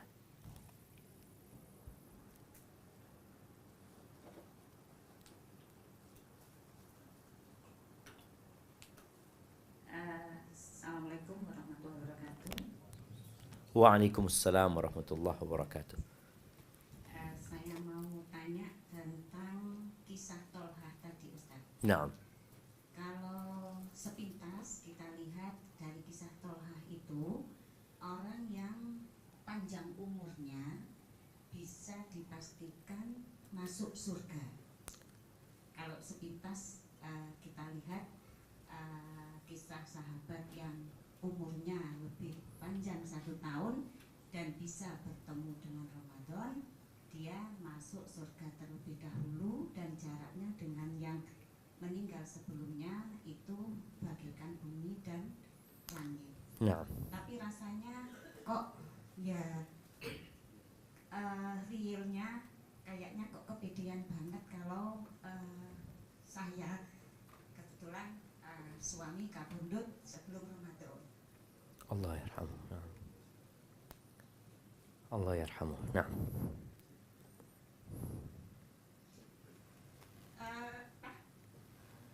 Rasanya kok kepedean banget kalau saya khususnya merasa bahwa saya akan mendapatkan surga yang lebih tinggi daripada suami saya. Bagaimana agar kita itu benar-benar bisa mendapatkan masuk surga di tempat yang tertinggi. Naam. Masya Allah, barakallah fiik. Iya, subhanallah jamaah. Berkaitan dengan masuk surga ini, yang umurnya panjang belum tentu masuk surga sebenarnya. Rasul sallallahu alaihi wasallam mengatakan khairun nas man tala umruhu wa hasuna amaluhu. Kata Nabi alaihi salatu wasallam, sebaik-baiknya manusia adalah yang panjang umurnya dan baik amalannya. Jadi ada kata-kata baik amalannya, itulah sebaik-baiknya manusia. Wa syarrun nas, dan seburuk-buruknya manusia, man tala umruhu, yang panjang umurnya dan buruk amalannya. Jadi titik beratnya kepada amalan yang dia kerjakan. Tentunya kita masuk surga karena rahmat Allah Azza wa Jalla. Jadi ketika orang itu baik amalannya, insya Allah dia masuk surga dengan rahmat Allah Azza wa Jalla. Tadi kita bicara tentang Lailatul Qadar. Boleh jadi ada orang umurnya ya mati umur 40 tahun. Yang satu mati umur 70 tahun. Tapi ternyata yang 70 tahun ini gak pernah dapat Lailatul Qadar. Sedangkan yang 40 tahun dapat 2 kali anggap Lailatul Qadar. Hitungan umurnya sudah berapa? Berapa jemaah? Ini hitungan kalau tambahan umur sudah ada tambahan 40 ditambah 166 kira-kira. Sudah lebih panjang umurnya. Ini karunia yang Allah berikan. Tapi kalau orang itu umurnya panjang plus dapat Lailatul Qadar, ya kebaikan di atas kebaikan lagi yang dia dapatkan. Jadi kita memang gak boleh merasa, oh aku lebih baik dari fulan, gak boleh. Kita harus selalu merasa lebih buruk dari orang lain. Ketika kita merasa fulan sudah meninggal lebih dahulu, dia selesai dari dosa-dosa dia. Aku sih terus berbuat dosa. Bahasanya kayak gitu. Supaya kita tawadhu, gak jadi sombong. Gak jadi ujub lagi dengan amalan kita. Dan tugas kita yang masih hidup ini gak tahu matinya koyo opo. Yang menjadi tolok ukur orang baik atau tidak itu bukan masa hidupnya, tapi masa matinya. Tadi kita kasih contoh ada orang preman mati husnul khotimah. Subhanallah, iki zat orang paling nakal sakampung. Subhanallah, sebelum mati memakmurkan masjid ya. Ada yang seperti itu. Tapi ada orang yang masa hidupnya baik, sebelum mati na'udzubillah. Ada yang meninggal di atas ranjangnya pelacur umpamanya. Ada. Padahal dia dikatakan ke orang api, orang soleh. Na'udzubillah min dzalik. Jadi yang menjadi tolak ukur orang baik atau tidak itu kematian. Orang kalau sudah mati selesai, kita tahu bagaimana kematian dia. Masya Allah, dia mati dalam kondisi masih dalam ketaatan. Aku sing urip, wallahu a'lam. Maka kita minta husnul khatimah. Dan kalau kita ingin di surga Allah yang paling tinggi, ya berdoa. Minta Allahumma inni as'alukal firdausal a'la. Dan setelah minta kita berusaha. Jangan orang kepingin ke Gresik, anak kepingin, anggap dari Gresik anak kepingin ke Medan. Ya sudah, anak mau doa, ya Allah sampaikan anak ke Medan. Tidak beli tiket loh. Doa, ya enggak lah, ada usaha. Tadi seperti orang yang minta si Firdausul A'la, engkau cari tiketnya ke sana itu apa gitu loh.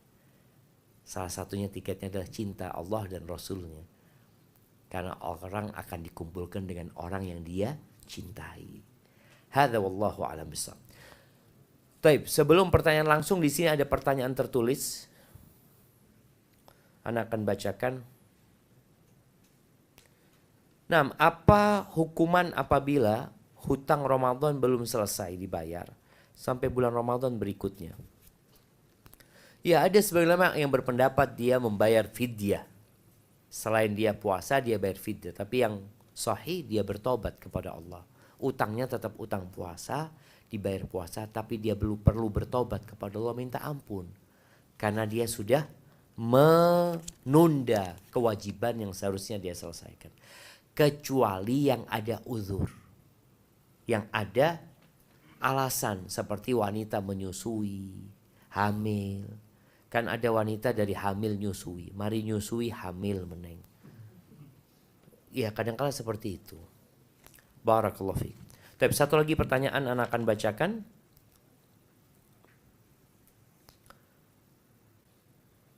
Afwan, anak ingin bertanya. Ustadz, bagaimana tata cara membayar hutang puasa Ramadan untuk wanita haid, wanita hamil dan menyusui, wanita lansia yang tidak mampu puasa? Tapi berkaitan dengan yang tidak mampu berpuasa ini ada dua. Tidak mampu permanen. Tidak mampu yang permanen karena sakit atau karena usia. Maka dia cukup membayar fidyah dengan setiap hari yang dia tinggalkan puasanya. Jadi hari ini ya hari ini dibayar. Boleh jadi bayarnya diakhirkan. Umpamanya hari pertama Ramadan, ya sudah hari itu dia bayarkan. Atau 2 hari dia bayar 2 hari. Atau 7 hari dia bayar 7 hari ke masjid. Umpamanya untuk dibagikan kepada fakir miskin ya. Fidyah itu. Ini bagi yang tidak mampu secara permanen. Ada yang tidak mampu tapi tidak permanen. Karena faktor sakit, karena faktor safar, karena faktor hamil, karena faktor menyusui. Apa yang dilakukan? Menurut jumhur ulama, semua yang meninggalkan puasa bukan karena permanen, karena halangan permanen, kewajiban mereka adalah mengqadha puasanya. Mengganti puasanya. Bagaimana dengan wanita hamil dan wanita menyusui? Di sini ada khilaf. Jadi kalau bicara jumhur ulama berpendapat wajib qadha semuanya. Wanita menyusui dan hamil yang tidak mampu. Nah, ini juga perlu diperhatikan buat emak-emak ya. Ada wanita menyusui mampu. Dia mampu berpuasa. Ada wanita hamil mampu berpuasa. Tapi ada yang tidak mampu. Kemudian ada wanita menyusui tapi dalam kondisi nifas. Wanita menyusui dalam kondisi nifas ini, ya memang dia nggak boleh puasa. Bukan nggak bisa puasa, dia nggak boleh puasa. Jadi dia meninggalkan puasanya karena apa? Karena menyusui atau karena nifas? Karena nifas. Karena ada orang nyusui mampu berpuasa. Dia kondisinya karena nifas. Jadi ada khilaf di antara para ulama yang tidak mampu berpuasa karena menyusui dan karena hamil. Ini ada sebagian kecil ulama yang mengatakan dia cukup bayar fidyah saja. Tidak perlu menggantikan puasa. Tapi wallahu a'lam bishawab, pendapat jumhur ulama lebih kuat. Kenapa? Karena orang yang menyusui dan hamil itu sebenarnya dia tidak puasa karena sebab yang tidak permanen. Sebab itu akan hilang. Ketika sebab itu hilang, maka dia seperti yang sakit, seperti yang musafir. Maka dia ketika itu mengganti puasanya dan bukan bayar fidyah. Beda dengan yang permanen, sampai kapanpun tidak mampu dia membayar. Ya udah, makanya fafidyatun ta'ami miskin. Wa 'alal ladzina yutiquna fidyatun ta'amu miskin. Buat orang-orang yang nggak mampu tadi, yang permanen dia nggak mampu, itu dia bayar fidyah. Ataupun yang tidak permanen, yang diharapkan suatu saat dia itu mampu berpuasa, maka hendaklah mengganti puasanya. Barakallahu fiik. Ini yang pertama. Yang kedua, mohon tolong doakan suami ana dan ana agar kami sehat dan segera diamanahi oleh Allah anak yang soleh. Serta mohon tolong doakan suami ana yang Masya Allah baik agar dimampukan oleh Allah untuk menyekolahkan anak ke PPDS. Apa PPDS? Hah? Oh Masya Allah, barakallahu fiik. Ya, kita doakan semoga Allah mudahkan yang belum punya anak dikasih anak sama Allah Subhanahu wa taala, dan doanya Rabbi habli minas solihin, minta kepada Allah anak-anak yang soleh, karena anak itu tidak selalu membawa kebahagiaan. Ada anak-anak yang membawa kesengsaraan. Minta anak yang soleh dan semoga hajatnya dikabulkan oleh Allah Subhanahu wa taala. Barakallahu fiik. Baik, pertanyaan selanjutnya, tafadhali.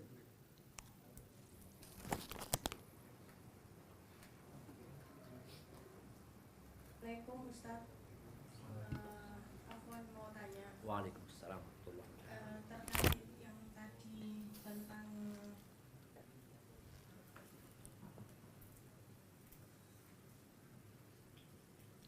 Naam, tafadhali. terkait tadi yang tentang apa tuh? Tentang yang mana? Ana juga nggak tahu.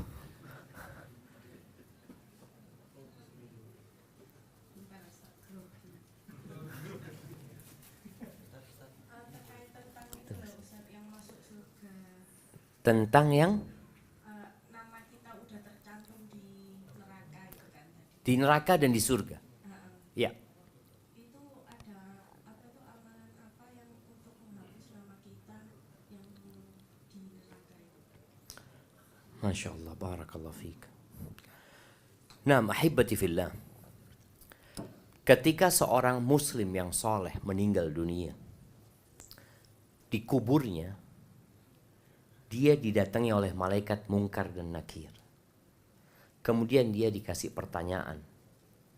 Apabila dia bisa menjawab, dibukakan jendela atau pintu menuju ke neraka. Dibukakan jendela menuju kemana? Neraka. Lalu dikatakan kepada dia, hadza maq'aduka minan nar. Ini loh tempatmu di neraka yang ini. Kalau engkau tidak beramal soleh. Lalu ditutup pintu neraka, dibukakan pintu surga, jendela ke surga. Allah gantikan tempatmu di surga. Sebaliknya kalau orang kafir, orang munafik masuk di kuburan, dikasih pertanyaan dia tidak bisa jawab, maka yang pertama dibukakan jendela ke surga. Tunjukkan, ini loh tempatmu di surga, ini loh. Kemudian ditutup, dibukakan pintu neraka dan datang tuh hawa neraka menuju kepada dia. Pertanyaannya, kenapa yang muslim ditunjukin neraka dan kenapa yang kafir munafik ditunjukin surga? Siapa yang mau jawab? Ibu-ibu. Kenapa yang muslim ini kok dibukakan pintu ke neraka dulu? Sedangkan yang kafir dibukakan pintu ke surga dulu. Kenapa ibu-ibu?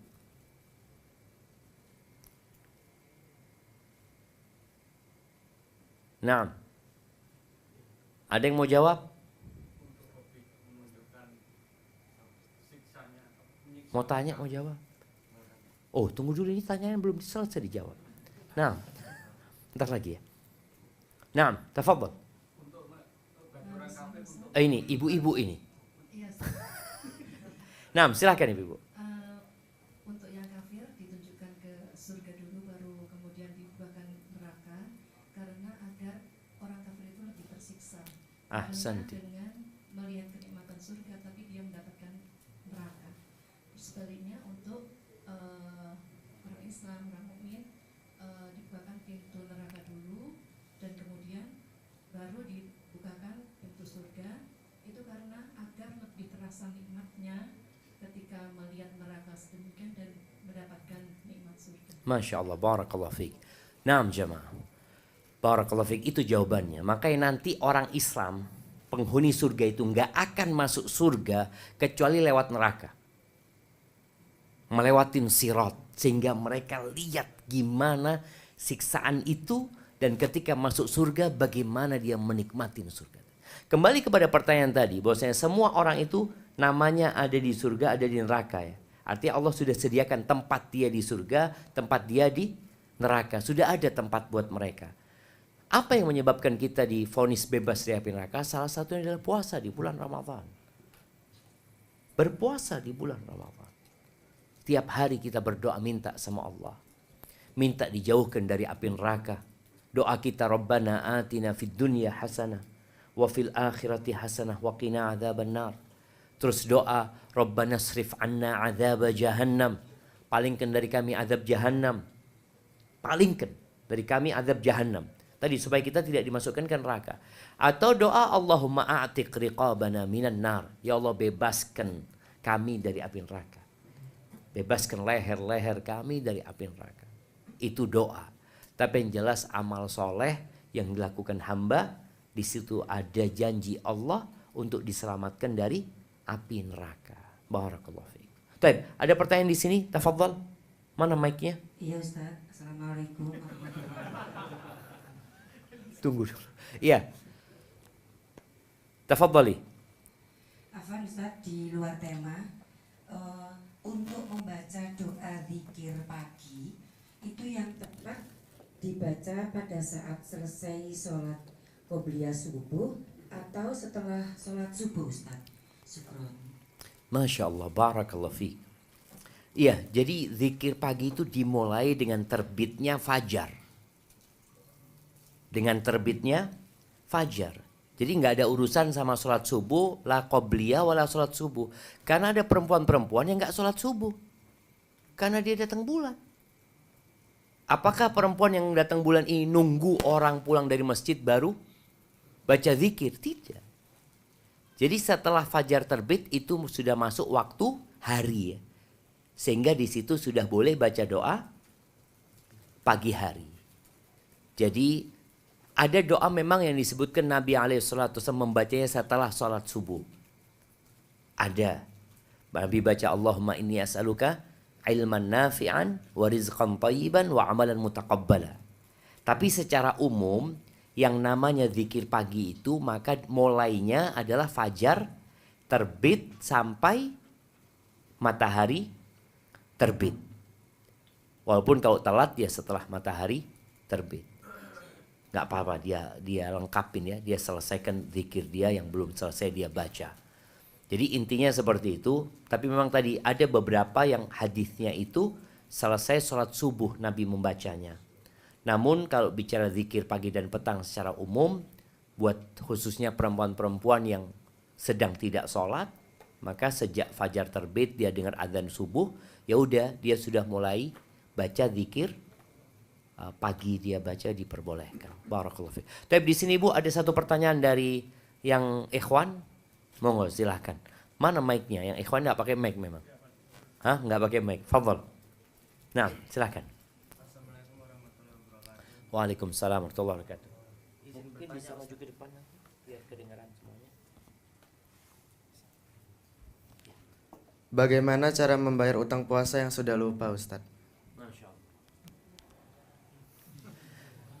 Bagaimana cara membayar utang puasa yang sudah lupa? Jadi jamaah, Jangan pernah berbaik sangka dengan orang yang kita berhutang dengannya.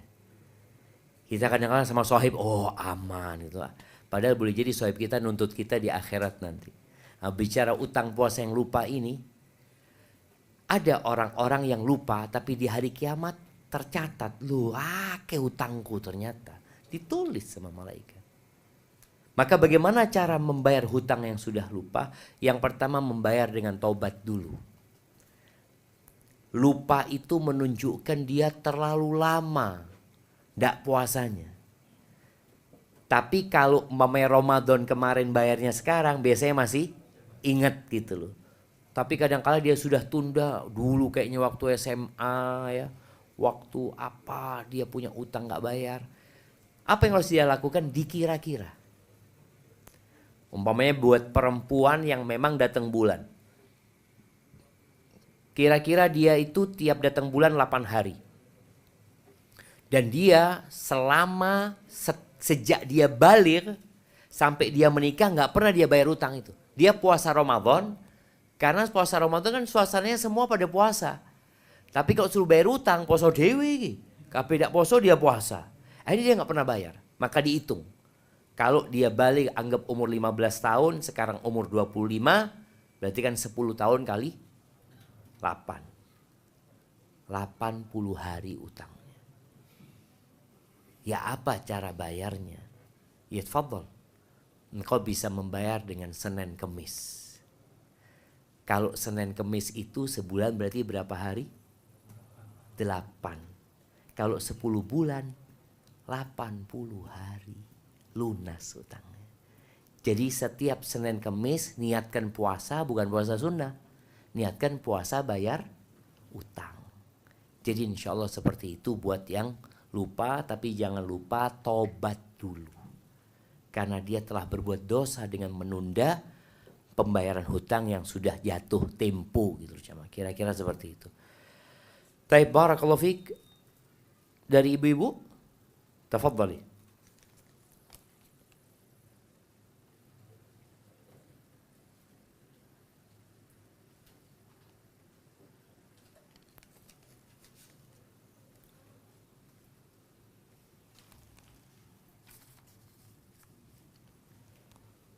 Nah.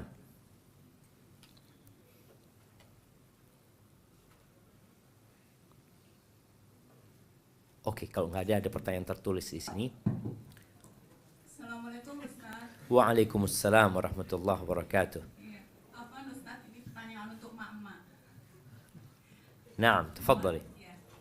Selama bulan Ramadan tuh biasanya kita yang masih ada uzur itu kan sering galau ya Ustaz karena menstruasi. Nah, kadang-kadang tuh kan menstruasinya tuh lama, misalnya berapa hari itu cuma flek-flek aja, terus baru kemudian lancar. Nah, itu kalau saya lihat-lihat tuh ada yang berpendapat bahwa flek-flek itu belum dihukumi haid. Jadi masih kita masih melakukan apa yang diperintahkan sholat, puasa dan sebagainya tuh masih. Tapi ada juga yang bilang bahwa itu kalau bersambung dengan haid, itu dia sudah dihukumin haid. Masalahnya kita tuh kan nggak tahu dia akan bersambung apa enggak kalau di awal itu Ustaz. Nah. Satu. Terus yang kedua, kalau misalnya kita itu umroh kan kita minum obat penunda haid. Kadang-kadang itu kita kan flek-flek aja keluar, tapi tidak sampai haid karena mungkin ada minum obatnya itu ya Ustaz. Nah, Ya. itu bagaimana? Masya Allah, barakallah. Ustaz. Iya, Masya Allah. Berkaitan dengan yang pertama ya, ini kalau bicara galau, itu salah satu ujian Allah buat para wanita. Bagaimana dia tidak berpuasa tapi dinilai ibadah. Artinya kalau perempuan haid berpuasa itu bukan pahala tapi dosa. Perempuan haid sholat itu dosa gitu. Jadi bagaimana perempuan meninggalkan ibadah sebagai bentuk ibadah kepada Allah Azza wa Jalla. Ini yang namanya agama jemaah. Kita itu dalam agama adalah taat dan patuh dengan perintah. Itu aja sudah. Kembali kepada pertanyaan berkaitan dengan flek yang datang sebelum haid.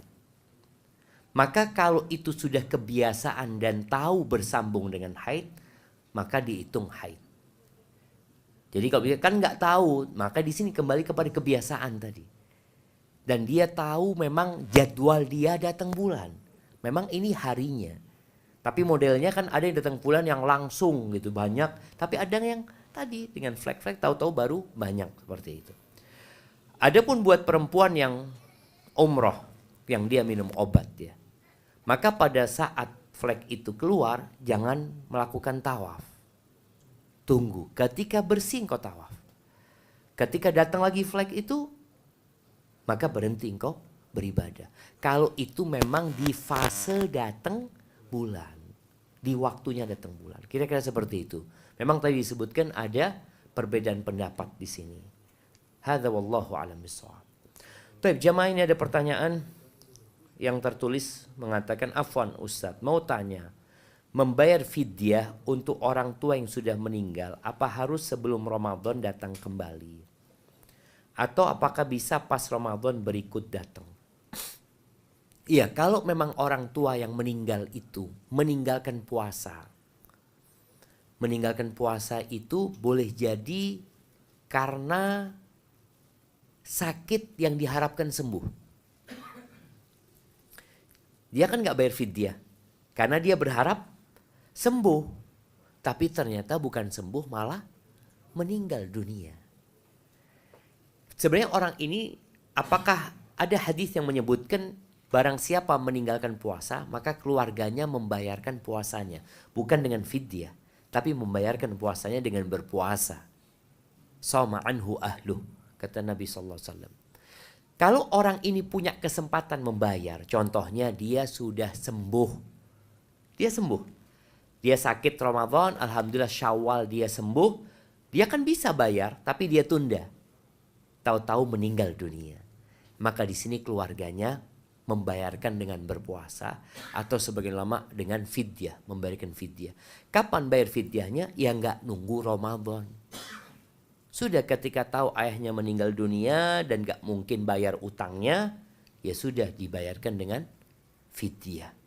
Gak nunggu bulan Ramadan. Seperti itu. Barakallahu fikum. Tapi ini ada pertanyaan tertulis lagi jamaah. Assalamualaikum Ustaz. Waalaikumsalam warahmatullahi wabarakatuh. Sekarang saya sedang hamil. Dan mohon bantu doakan agar saya dikaruniai anak laki-laki. Kenapa mau anak laki-laki? Yang lahir dengan sehat dan sempurna. Anak yang soleh dan cerdas. Serta kelak menjadi penghafal Al-Quran. Jazakallah khairan. Masya Allah. Ya kita doakan jamaah. Ya kita berdoa semua. Rabbana hablana minas salihin. Gulu amin. Amin jamaah. Sampai yang tua-tua ini amin, mudah-mudahan dikasih sama Allah kan. Tahu-tahu istrinya 60 tahun hamil lagi, amin, enggak apa-apa. Mungkin atau tidak, enggak ada yang mustahil buat Allah Azza wa Jal. Dan semoga yang minta didoakan. Dan kalau ternyata yang lahir perempuan, di sini jamaah. Orang itu kalau berharap sesuatu, kemudian yang hadir yang tidak dia harapkan, kasihan anak itu. Dia lihat, aduh, wedok. Waktu USG, wedok, aduh. Itu sejak USG sampai lahiran itu, kalau ngelihat perutnya istrinya, aduh wedok. Jadi menderita dia jemaah. Menderita. Maka berdoalah minta sama Allah. Coba lihat doa-doanya Nabi. Ya sudah Rabbi habli min ladun Rabbi habli minas solihin, memberikan keturunan yang soleh. Doanya Nabi Zakaria minta dzurriyyatan thayyibah, minta anak keturunan yang baik ya, seperti doanya ibunya Maryam. Ibunya Maryam itu berharap laki, karena dia sudah ketika hamil dia mewakafkan yang di perutnya itu untuk Allah Azza wa Jalla. Jadi anak itu sudah dilepas dari orang tuanya. Diwakafkan ke Masjidil Aqsa. Semoga Allah membebaskan Masjidil Aqsa dari orang Yahudi. Ketika lahir dulu nggak ada USG. Itu kelebihannya nggak ada USG jemaah. Jadi orang tenang sampai lahir ya wis. Wedok. Tapi kalau ada USG, aduh. Ada fase penantian yang setengah harapan. Awalnya berharap anak kan? Wis dikasih anak ternyata perempuan, harapannya nggak jadi full. Setengah. Tapi ketika lahir perempuan ya sudah. Kan Maryam mengatakan, ibunya Maryam mengatakan, Rabbi inni wada'tuha untha. Ya Allah, ternyata perempuan yang aku lahirkan ya Allah. Wallahu a'lamu bima wada'at wa laysa dzakaru kal untha. Allah lebih tahu yang dilahirkan itu laki apa perempuan. Sejak di perutnya Allah sudah tahu yang akan dilahirkan gitu kan. Dan Allah mengatakan yang laki nggak sama dengan yang perempuan gitu loh. Memang nggak sama. Secara fisik nggak sama, secara akal nggak sama. Tapi sama-sama hamba Allah yang akan memberikan manfaat kepada orang tuanya insya Allah anak-anak itu. Barakallahu fiik. Baik, ada pertanyaan dari ibu-ibu? Tafadhal. Ini ada pertanyaan titipan yang melalui WhatsApp yang masuk Ustaz.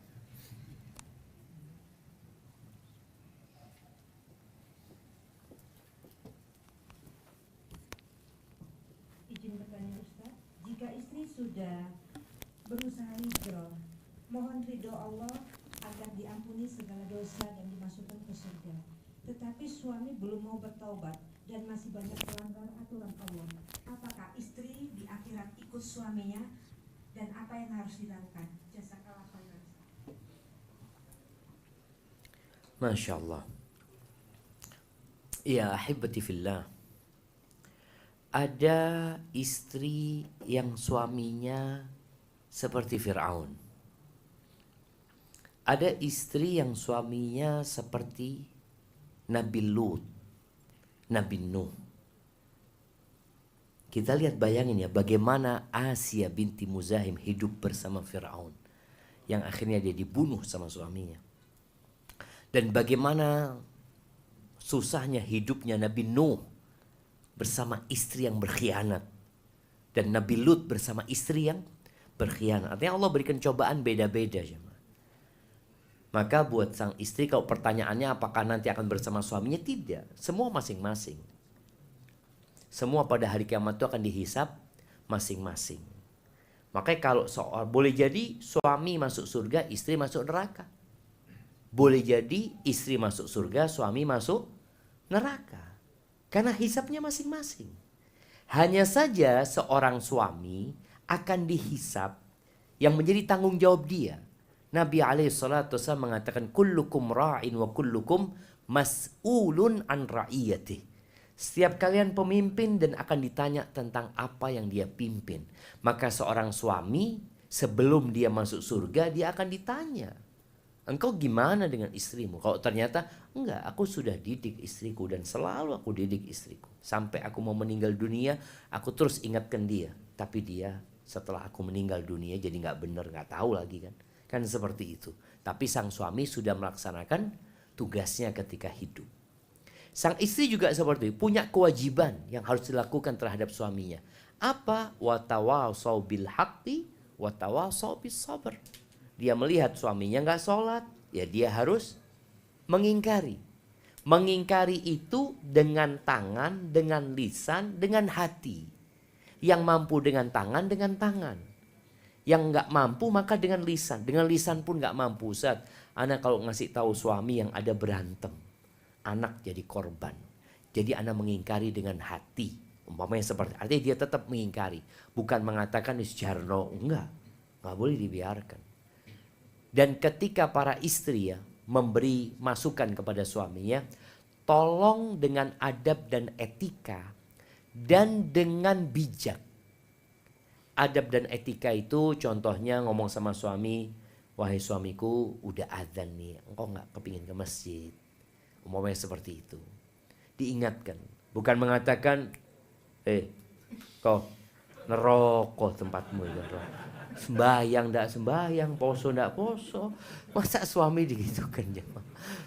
Jadi pakai adab lah. Kemudian ngasih tahu suami itu juga dilihat waktunya yang tepat.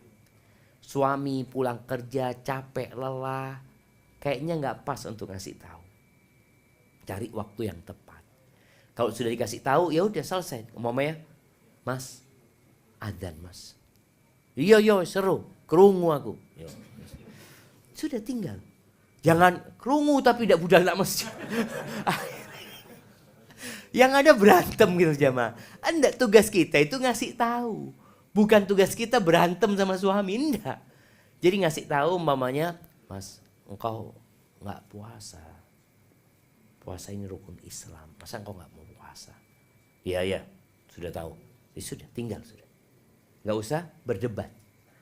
Karena nggak ada gunanya berdebat sama orang yang tahu. Yang ada ngeyel. Tapi nanti kasih tahu lagi, nanti datang lagi. Seperti itu. Menghindari pertikaian, menghindari berantem sama pasangan hidup, tapi bukan berarti berhenti amar ma'ruf nahi munkar. Barakallahu fikum. Nah, iya ada pertanyaan di sini di depan dulu. Assalamualaikum warahmatullahi wabarakatuh. Ustaz, ini ada pertanyaan titipan dari Ibu Ana. Jadi beliau itu tahun lalu puasanya masih belum terbayarkan. Kalau mau membayar puasa kadang sehari sanggup, kadang enggak. Nah, apakah orang tua anak boleh mengganti dengan fidyah, Ustaz? Dan kalau membayar fidyah itu ketentuannya seperti apa? Jazakallah khair, Ustaz. Nah, ibu ini nggak mampu puasa sebenarnya. Artinya maksa dia. Nah, begini, ketika dia tidak mampu berpuasa yang tadi permanen memang ya. Jadi puasanya pun dia boleh jadi puasa sehari, kalau 2 hari dia akan sakit nantinya. Kalau memang dia mampu berpuasa hanya sehari, ya dia puasa sehari. Seharinya nggak usah puasa. Jadi kan ada orang memang mungkin kalau dia nyambung, dia nggak mampu. Maka dia puasa sehari, seharinya berbuka. Tapi kalau enggak, dia nggak mampu, dia memaksakan diri yang akan berdampak kepada kesehatan dia nantinya, maka di sini dia ya bayar fidyah saja. Semua orang lebih tahu dengan kondisi dirinya. Dokter kadangkala nggak tahu. Dokter ngomong, kayaknya nggak usah puasa, orang hamil momenya. Padahal dia ini kuat ya mah, cuma sampai dokter lemes. Biar kelihatan lemes. Ada yang seperti itu. Jadi Allah itu akan menghisap dia. Allah mengatakan fattaqullaha mastata'tum, bertakwalah kepada Allah sesuai dengan kemampuan kalian. Kemampuan orang berbeda-beda. Kalau ibu akhirnya memang nggak mampu berpuasa, maka dia biar bayar fidyah. Bayar fidyah itu nisfu so', setengah so', ya kira-kira 1,5 kilo fidyahnya itu. Ada yang mengatakan 1 mud, tapi mungkin setengah so' lebih aman. Boleh jadi dia itu bayarnya makanan jadi. Makanan yang siap makan. Kita beli nasi padang 1 dengan lauknya, ya sudah, berikan. Seperti tiap hari satu porsi. Boleh jadi dia dengan ngundang fakir miskin. Anas bin Malik radhiyallahu anhu, biasanya dia di akhir Ramadan tuh ngundang 30 orang miskin. Dikasih makan semua, sudah selesai dia. Karena dia sudah nggak mampu puasa. Jadi boleh jadi seperti itu, boleh jadi memang ngasih makan satu-satu juga nggak apa-apa. Barakallahu fikum. Taib, di sini ada pertanyaan jamaah. Kayaknya nih kita kajian sampai jam berapa jamaah? Ini jam 11 wis. Terakhir, ini pertanyaan terakhir ya. Bagaimana mengajak istri agar tidak sulit untuk sholat tahajud? Nemu di mana suaminya ini jamaah? Agar tidak sulit untuk sholat tahajud. Iya, tadi kita sempat menyinggung. Ada orang mampu tapi tidak mampu. Maksudnya dia itu secara fisik mampu, tapi nggak mampu bangun malam. Artinya dia nggak mau sebenarnya. Apa yang harus dilakukan suami? Pertama, istrinya diajarin doa. Doa yang diajarkan Nabi SAW. Allahumma inni a'udzubika minal ajzi wal kasal. Ini doa panjang, tapi yang penting buat dia, ya Allah, aku berlindung kepadamu dari kelemahan dan dari kemalasan. Kelemahan itu ketidakmampuan, kemalasan itu tidak mau. Jadi satu tidak mampu, satu tidak mau. Ada orang mau tapi nggak mampu karena dia sakit. Ada orang mampu tapi tidak mau. Nah, istrinya masuk yang mana? Boleh jadi kalau dari pertanyaannya sepertinya dia mampu tapi tidak mau. Ajarin doa ini. Yang kedua, ajak istri memperbanyak istighfar. Karena yang menyebabkan orang malas beribadah itu dosa dia. Dosa itu meninggalkan noktah hitam di dalam hati. Semakin banyak semakin lemah jantung kita. Kemudian nggak bisa beramal soleh. Bahkan sampai kondisi jamaah, bismillah.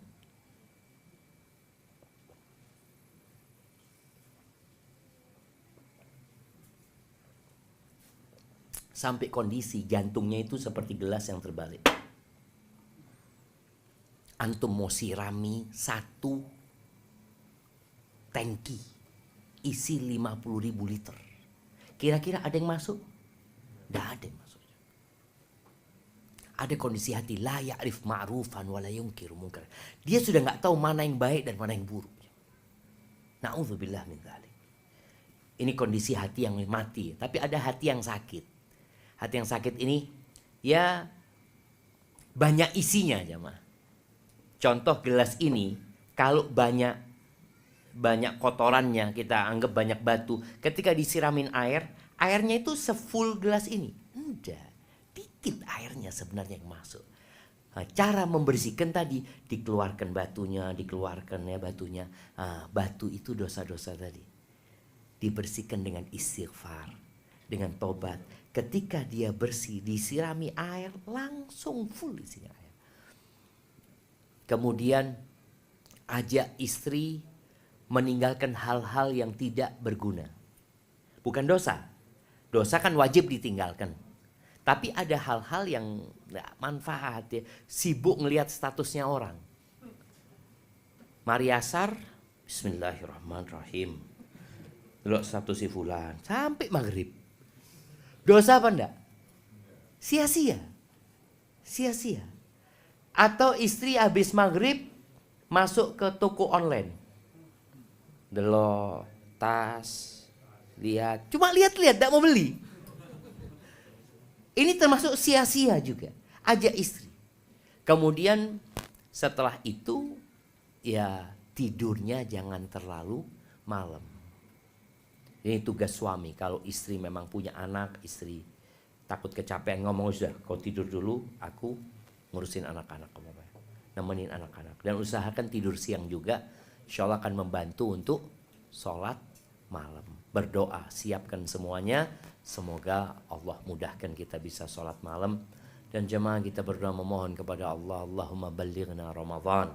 Sampaikan kami ya Allah ke bulan Ramadan. Warzuqna qiyamahu siyamahu wa qiyamahu wa taqabbalhu minna mutasallaman aw tasallamhu minna mutaqabbalan ya rabbal alamin. Itu yang dapat saya sampaikan, kurang lebihnya mohon maaf. Semoga rumah ini berkah. Karena tadi tanya sama tuan rumah, tinggal sama siapa? Tinggal sendirian. Tapi ternyata rame rumahnya karena banyak kajian. Semoga rumah-rumah kita bisa jadi tempat kajian. Dan antum bikin kajian khusus buat keluarga aja. Buat keluarga. Mungkin isinya 5 orang, 7 orang, enggak apa-apa. Dengan harapan sebelum Ramadan, semua anggota keluarga kita siap menyambut bulan Ramadan. Hadza wa sallallahu ala nabiyyina Muhammadin wa ala alihi washabihi wasallam. Subhanakallahumma wa bihamdika asyhadu an la ilaha illa anta astaghfiruka wa atubu ilaik. Assalamualaikum warahmatullahi wabarakatuh.